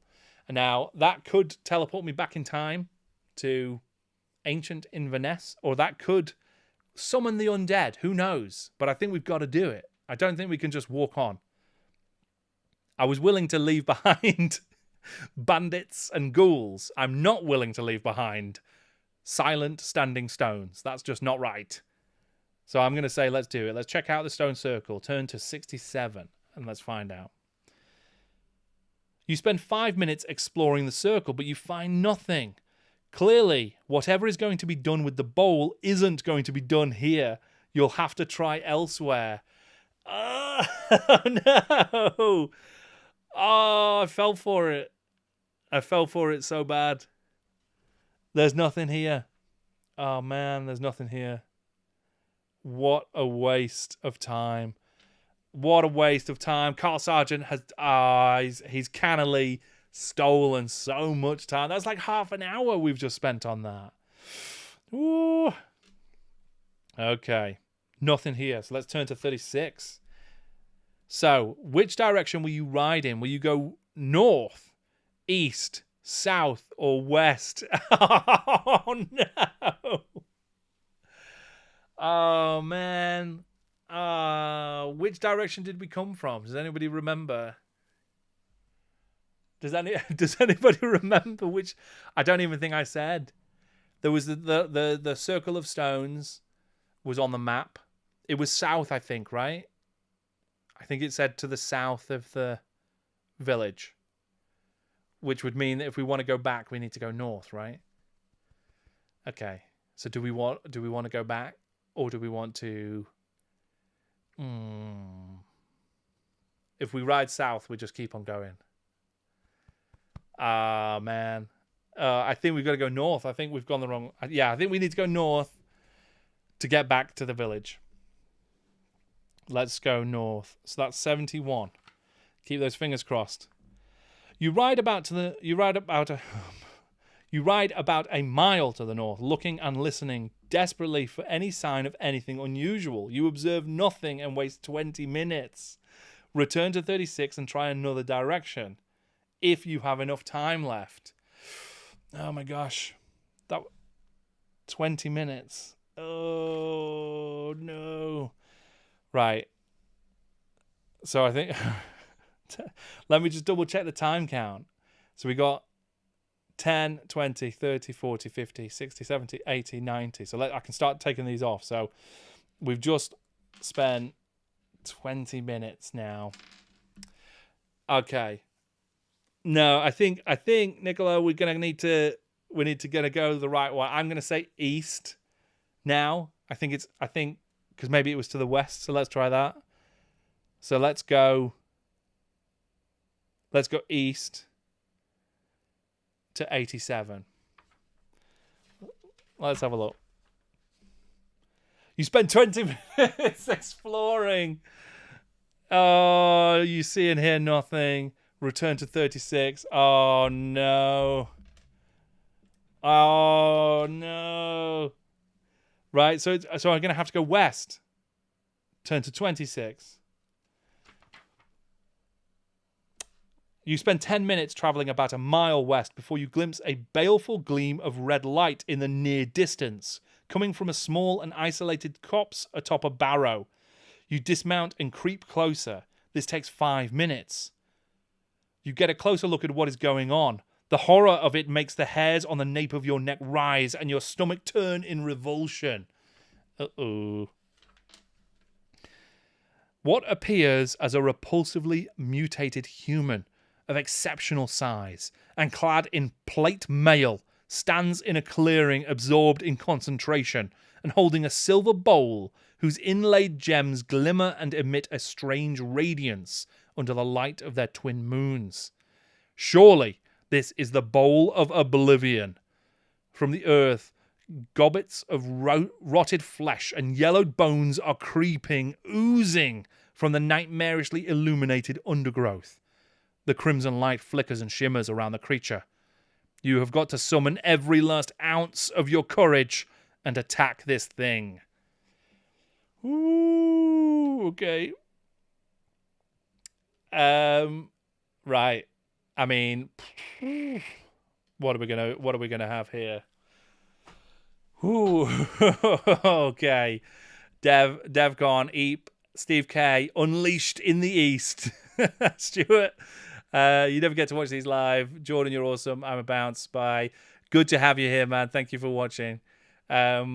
Steve, the West is best and run away. I don't think that's possible. Joe, bingo.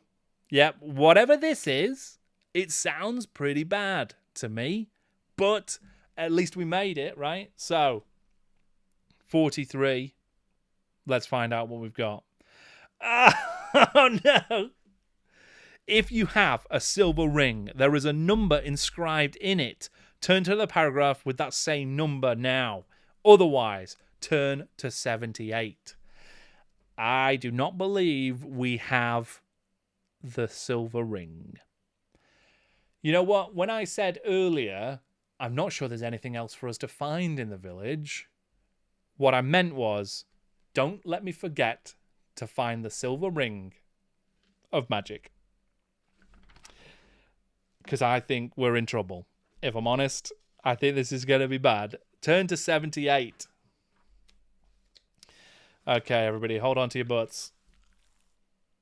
You sneak forward and advance on the warrior of chaos, for that is the nature of your dreaded enemy. If you have the silent move rural skill, turn to 61. If you don't, turn to 40. Yep. Silent move rural. We've got it. That's our skill. We took that. Look, you can see it. Bart Breadcake, he's got it. Fantastic. So, I feel like this is going to be the winning move. 61. Do you have any uses of your look skill left? And are you prepared to use it here? If you have and you are, turn to 12. If you have no look left or want to keep it for later, turn to 40. I think we've got one look left. Maybe two, actually, because we didn't need to use it in the end on the other roll. So, yeah, we've got two. We've got two left. So, yeah, we're good. We're good. So let's flip over. We're going to use at least one of the luck. So we're flipping over to 12. Let's have a look.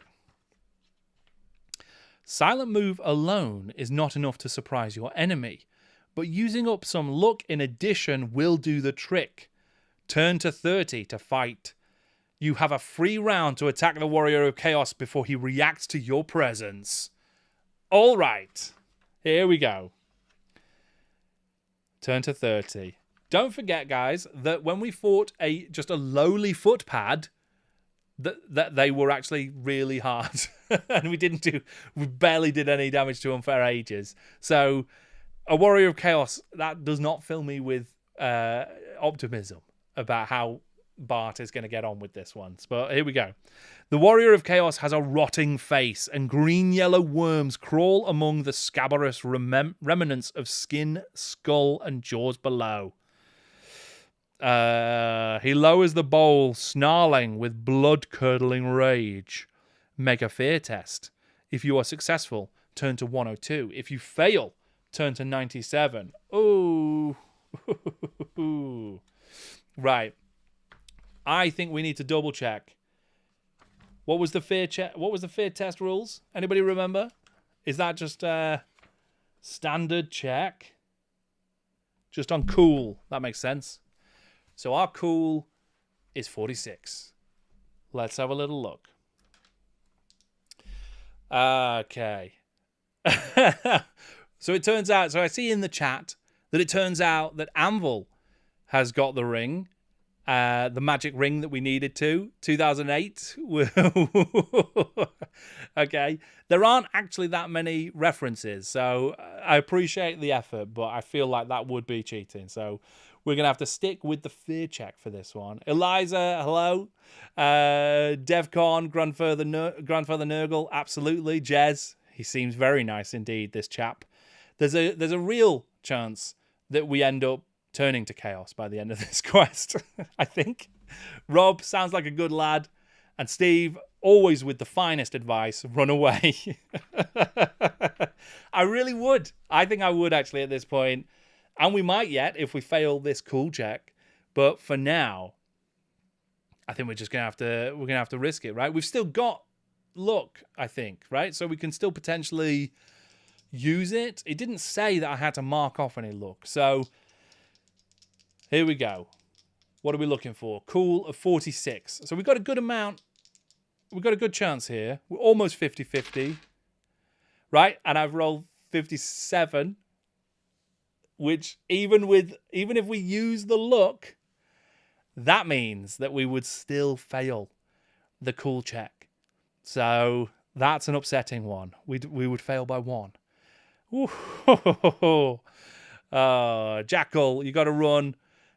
Look in battle. Glad you caught some of this. I'm glad you were able to make it, Jackal, as well. But I see you're leaving just when we need you, man. Rob, just embrace Father Nurgle. It's better for everyone. You're not wrong, actually. I think that's a good bit of advice, but it doesn't give me the option. So I'm gonna have to turn to, where are we going? We failed the fear test, so we're gonna be turning to 97, and I do feel like this is about to get real messy. Devgon, better to fight a lowly Nurgle Chaos Warrior than a Great Unclean One, to be honest. And there is a Great Unclean One on the cover of this issue. So it's, yeah, I wouldn't put it past them to have one turn up by the time we get to the end of this adventure. And Joe, you're saying you can use 2 luck. Can we use 2 luck on the same roll? Would we want to use 2 luck on the same roll? Let's have a look. You may change one roll by up to +10 or -10 each time you use luck. You can change dice rolls after you have made them if you wish. I mean, it does seem to suggest that you could, but I feel like, I don't know, it doesn't feel quite in the spirit of it to use 2 luck on the same roll to me. So I'm going to say no. I'm going to say we've just got to take it. We failed the fear check. We probably didn't surprise the guy, and he's gonna give us a real rough time. That's my prediction. 97. Let's find out what's going to happen. Here we go. Most Most warriors, struck with fear as you are, would run screaming or be paralyzed. You are made of sterner stuff. But even so, you will have to subtract 1 from your strength for the first 3 rounds of combat due to the initial horrifying effects of the mutant's appearance. Okay, so it wasn't as bad as I thought it might be even worse. I thought we might be in for some real sudden death stuff, but that's not too bad. So for the first 3 rounds, we're at -1 strength. So let's try and remember that. Rob, can I tell you about our Lord and Saviour, Rotigus Slimux? I think we're about to meet him. I think he's the guy that we're about to have enter combat with. 102. The Warrior of Chaos. Oh, no, I'm not actually jumping to 102. What am I doing? What am I doing? 97. Yeah, turn to 102. No, that's right. That's right. The Warrior of Chaos releases his grip on the bowl and unsheathes a bastard sword. Pray to your deity now. Right, Warrior of Chaos. He has got a 49 weapon skill, so he's got slightly higher weapon skill than we have got. He's got a ballistic skill of 49. He's got a strength of 4 and a toughness of 3, and he's got 12 wounds. Ooh. 2 attacks as well. So this guy's going to be a tough one to beat.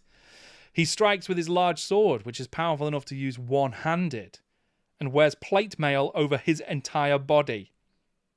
He also carries a shield.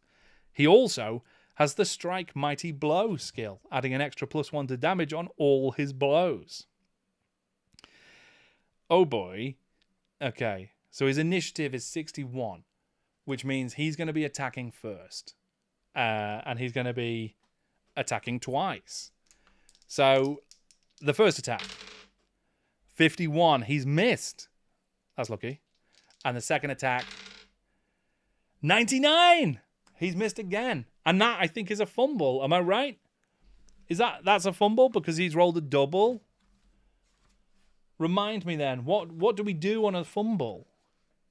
Do we automatically win the combat? Is that what happens? Feels like that's what should happen, right? Should just be, Chaos Warrior trips over. Where did we say the fumble rules were? Anybody remember that? Fumble, yes, it's a fumble. So what do we do as a result? Yep, 99 should be a fumble. Excellent, that is good.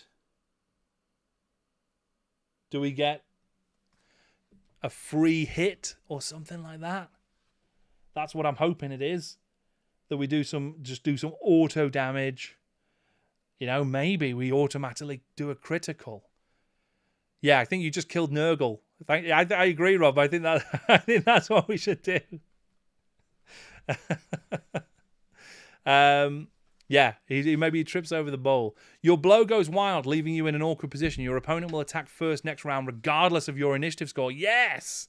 Fantastic. Fantastic. Is that a table? Is there a fumble table that you've pulled that from, Ryan? But that's good. So that means that in this round, he's missed both attacks anyway. So we're going to be attacking back. So let's have a little go. 18. We've hit. That's great. And then we're going to jump over to 18. So we're on his right leg, but it doesn't matter anyway, really, he's, in terms of armor, at least, because he's got plate armor and the shield. So we're going to be struggling to get through that anyway. But let's roll our damage dice. So D6.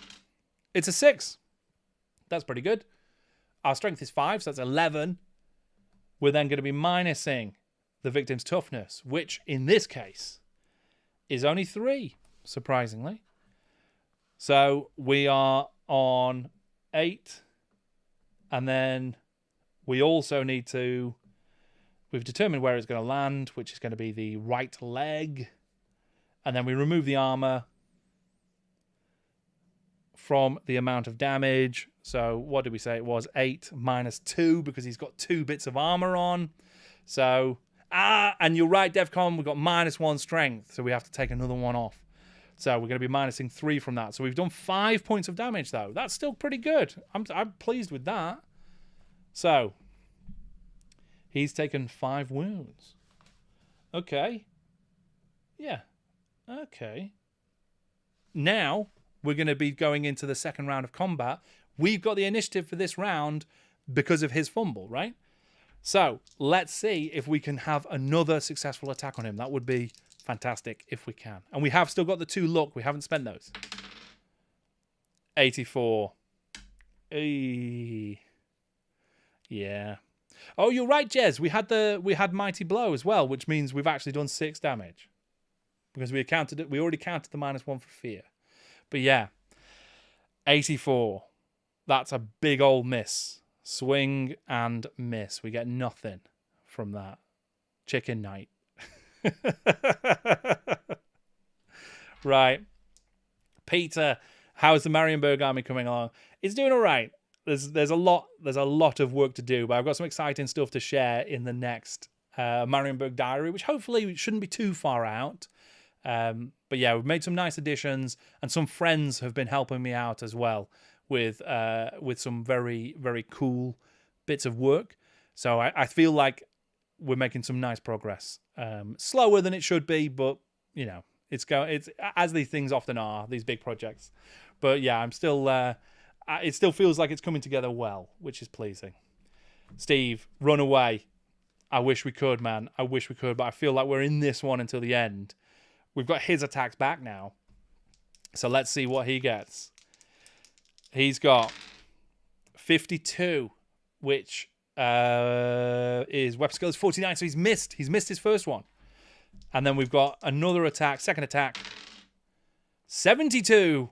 He's missed another 2. That's great. Oh, and plus 10% for winning the combat. So that's what I would have got on my roll, right? But I'd rolled 80 anyway. So it was so far off. But yeah, it's a good point, Jez. So, but nobody's won this round. So nobody hit at all in this round of combat. So into the third round we go, because we can't end the combat. No one can flee. No one can run away. And this is the real big final combat. I do hope there is not a great unclean one waiting a couple of pages along. But for now, this feels like the big one. So it's back to the Warrior of Chaos striking first. So he's got 2 attacks. His first attack, 26. So he's hit me. That means that he's going to be hitting 62, which is the body. Ooh. Now, I've only taken 1 wound so far, which means I've still got 8 wounds. So he's got to do a lot of damage to me if he wants to take me out. But he has got a mighty blow. So here we go. Here we go. He's rolling 1d6. He is using his...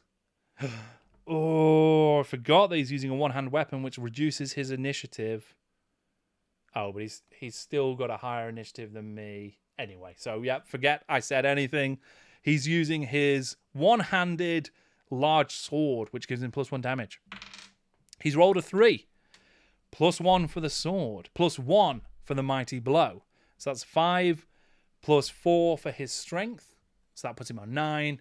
-4 for our toughness. So he's back down to 5. Armor-wise, let's just double check what we've got. So he's struck the body. And I think we might have something. We've got a mail shirt that gives us 1 point of armor. Fantastic. So, oh, plus we've got a shield. So actually, plus that's actually 2. So yeah. So we're going to reduce his 5 only down to 3. So that's pretty good. So we've taken 4 wounds total now. So here we go. That was, remind me, was that his first or his second strike? I forget now. Oh, if anyone can remember, was that his first attack? Did he miss his first attack, or was that was his first attack in a new round, I think, wasn't it? Okay. Yeah. So, I think Yeah, 3 damage, I think, Dev. That was. I'm pretty confident now that I think about it. That was his first attack, so he gets his second attack now, which is a 15. So it's another hit, and that's going to go to 51, which is my left arm, my favorite one. Let's see how much damage he does on that. He gets 5, so he's going to be adding +1 for the mighty blow, +1 for his big old sword. That puts him on 7. Our toughness and his strength are the same, so that doesn't do anything. So he's on 7.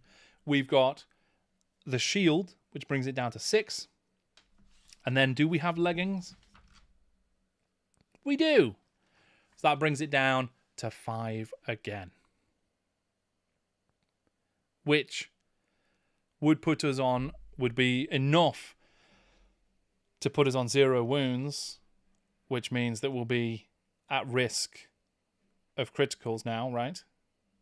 So we're not incapacitated yet, and we're not dead yet, but we're feeling a little bit worse for wear. So, okay. Time for us to attack back. We need some big numbers here. We got a big number, but the wrong kind. We just got 90. So I don't like that. I'm not keen on it.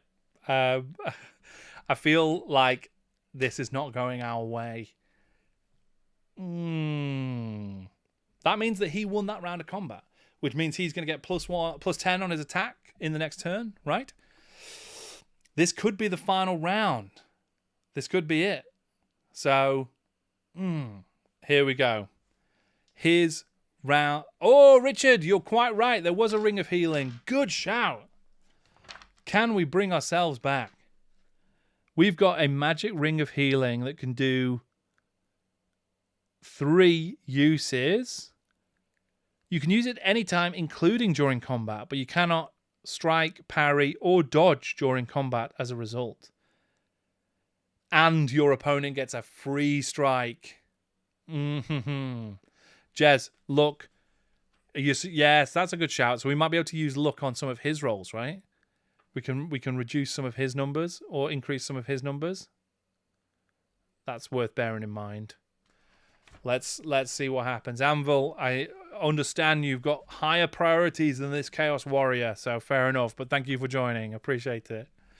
Here we go. Is this going to be the final round of combat? It's his attacks first anyway, so I don't feel like the ring of healing is gonna help us out here. But let's find out what he's done. 79, so he's missed with his first attack. That's good. And then his second attack, 19. That's a hit. That's a left leg hit. So that means, is that going to be critical then? It's because it's going out because we're on 0 wounds. So will that automatically be a critical hit? Is that how that works? Can anyone know? Does anyone know the rules? I feel like that's what happens, right? Because now we're on 0 wounds already. So there's no wounds to reduce. We're just going to go straight through. A separate space.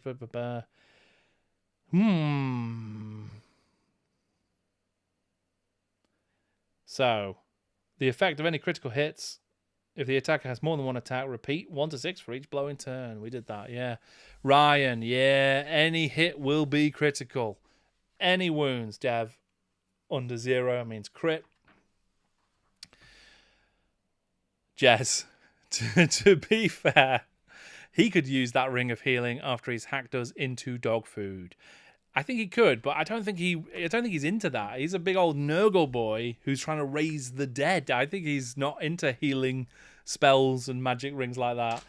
He's got different plans, this guy. Right, we're rolling then. So we're on critical. He's done a critical hit. But it's only on, where was it? It was my left leg. So, That could be all right. So we still need to roll damage then, right? Because we need to work out what his critical value is. So let's roll that. 2.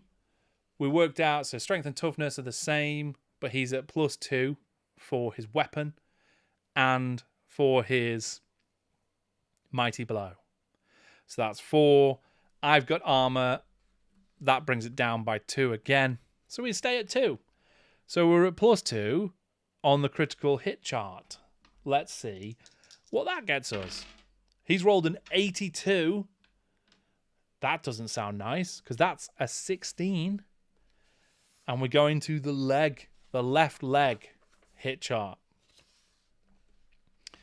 We're looking at 16. Where are we? Left leg. Leg. The blow smashes through the leg and into the pelvis, carving into the lower abdomen.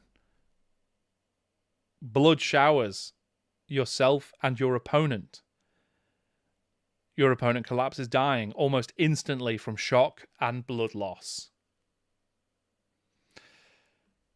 Is it too late to use the magic healing ring?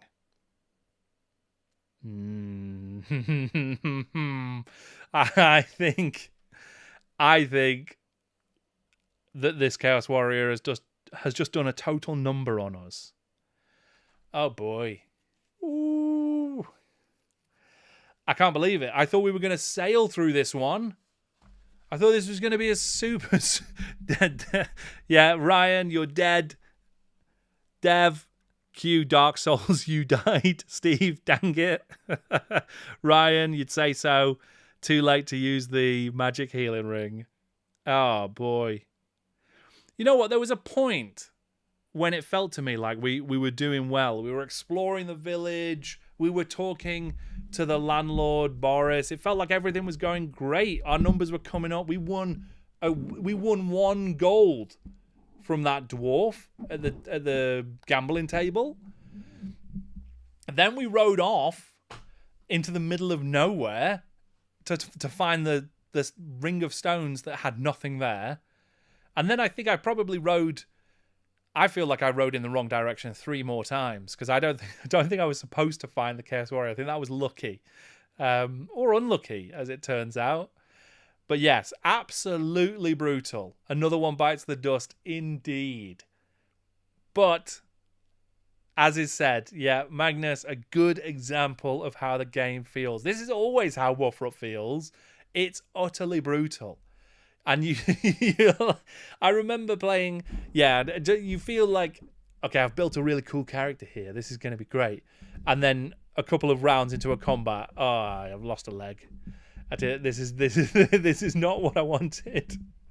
Oh man, I've enjoyed that though, and it's a fun. You know what? I'm actually really surprised. So it's 116 references in the White Dwarf, and they still managed to pack in like loads of different stuff. Yeah, we're like a load of places we could have gone and checked that we just never even saw. I feel like it's wild. There's loads here. That's really, really good stuff. I mean, Carl Sargent, obviously a legend of Warhammer Fantasy Roleplay anyway, and Fighting Fantasy, because he wrote a load of Fighting Fantasies under a pseudonym. I think it was Keith Martin, maybe. So, he knows what he's doing. He was just amazing at this kind of thing. So many cool things in here. The art, honestly, if you can get hold of a copy of 106, there's just so much cool Paul Bonner art in here. It's just really, really nice. There is a particular shot of the ghoul in the graveyard that's fantastic. It's just really cool. I enjoyed that. Yeah, I'm sorry that it was such a brutal ending there. I'm not at all surprised. I'm glad we didn't fight the ghoul because I think it would have happened even sooner. Maybe we would have found something if we'd fought the bandit, but it does feel like this was an inevitable ending. I feel like we probably needed to search the village a bit more and try and find some of the like things that would help us. But there you go. That's classic stuff. Always filled with regret. But I've really enjoyed that, and I'm very pleased everyone came to join and to help me with the rules. Very, very helpful. Help with those decisions, because it's been great. It's been really good. And actually, if you did enjoy this, hopefully you'll want to come back next week when there's going to be another interactive adventure. But this one's going to be something a little bit different. So very, very cool, very special. I am going to be hosting an interactive session of the new Arkham Horror book. So this is brand new. It's not actually been released. It's released next week. The Darkness Over Arkham, written by Jonathan Green, who is a legend of game book writing. He's written loads of the fighting fantasy books, and he's written the history of fighting fantasy, loads of super interesting information, lots and lots of skill in writing this. His Ace game books are really fun. He's actually just doing a Kickstarter right now for Shakespeare versus Cthulhu, which is a really fun idea. But I'm going to be joined next week on the live stream by Jonathan Green. So the author, Jonathan Green, of the new Arkham Horror game book, The Darkness Over Arkham, is going to be joining me. And together, we're going to run the first few sections of the book. Brand new. It's literally coming out next week. So it's like a launch celebration. So I'm really pleased to be involved. Super exciting stuff. We're going to be getting on the stream 7 o'clock next week on Wednesday. We're going to be choosing characters together. So it's going to be everybody who can get involved to actually choose their characters. And then together, you and me are going to choose what happens. And Jonathan is going to read the actual book to us. So we'll progress through it. We'll do the dice rolls. We'll do the choices. And then he's going to read the actual sections to us. I think it's going to be a lot of fun. So I've not read the book. I've been very excited and looking forward to playing it, because I thought it'd be really good if we all played it together. So that's what's coming up next week. I'll be sharing more information online about it. I'm really looking forward to it. I think it's going to be great fun. And I quite like these like interactive live streams. I don't know that every live stream I do is going to be this kind of, choose your own adventure or solo adventures, but I do want to keep some of these in the mix. I don't know. I've not sorted a sort of final permanent live stream schedule, but hopefully you enjoyed this. And if you want to see more of this kind of stuff, do let me know, because if people are interested and if you had fun, I had fun, so I'd love to do more of it. So really, I'm just looking for that excuse. So if you want more, let me know. At the very least, I hope that you're able to join me next week for the Darkness Over Arkham, when Jonathan Green, the author, is going to be joining us. I can't quite believe it. I think that's really, really fun.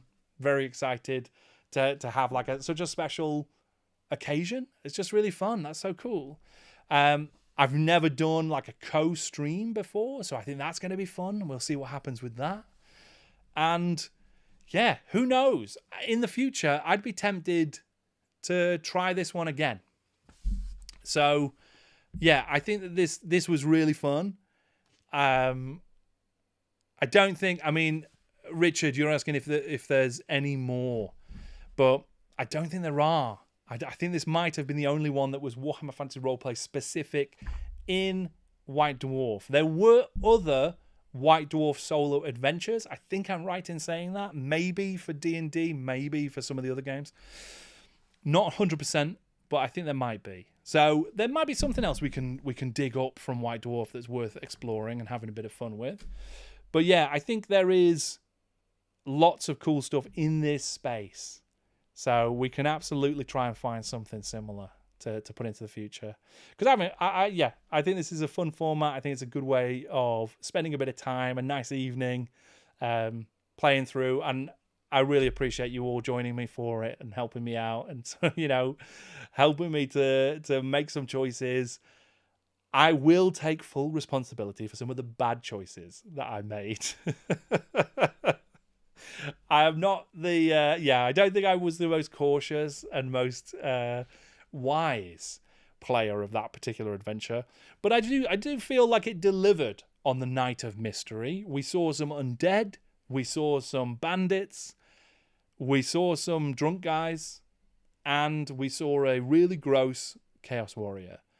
And, you know, what more can you ask for from an adventure in, you know, the countryside? So I think that was fun. But yeah, I hope that everyone enjoyed it. I hope that there is an opportunity for everyone to join next week. I'll share those details soon. And yeah, I hope to see you all again in the future. Thank you for joining me. Let's call it there. Until next time, let's keep rolling those dice. I was trying to look for some kind of good sign off, but I don't think I have it. Let's keep rolling those dice, guys. You know what? Let's go with a classic. Until next time, thank you for watching. I'm Jordan, and this is Jordan Sorcery.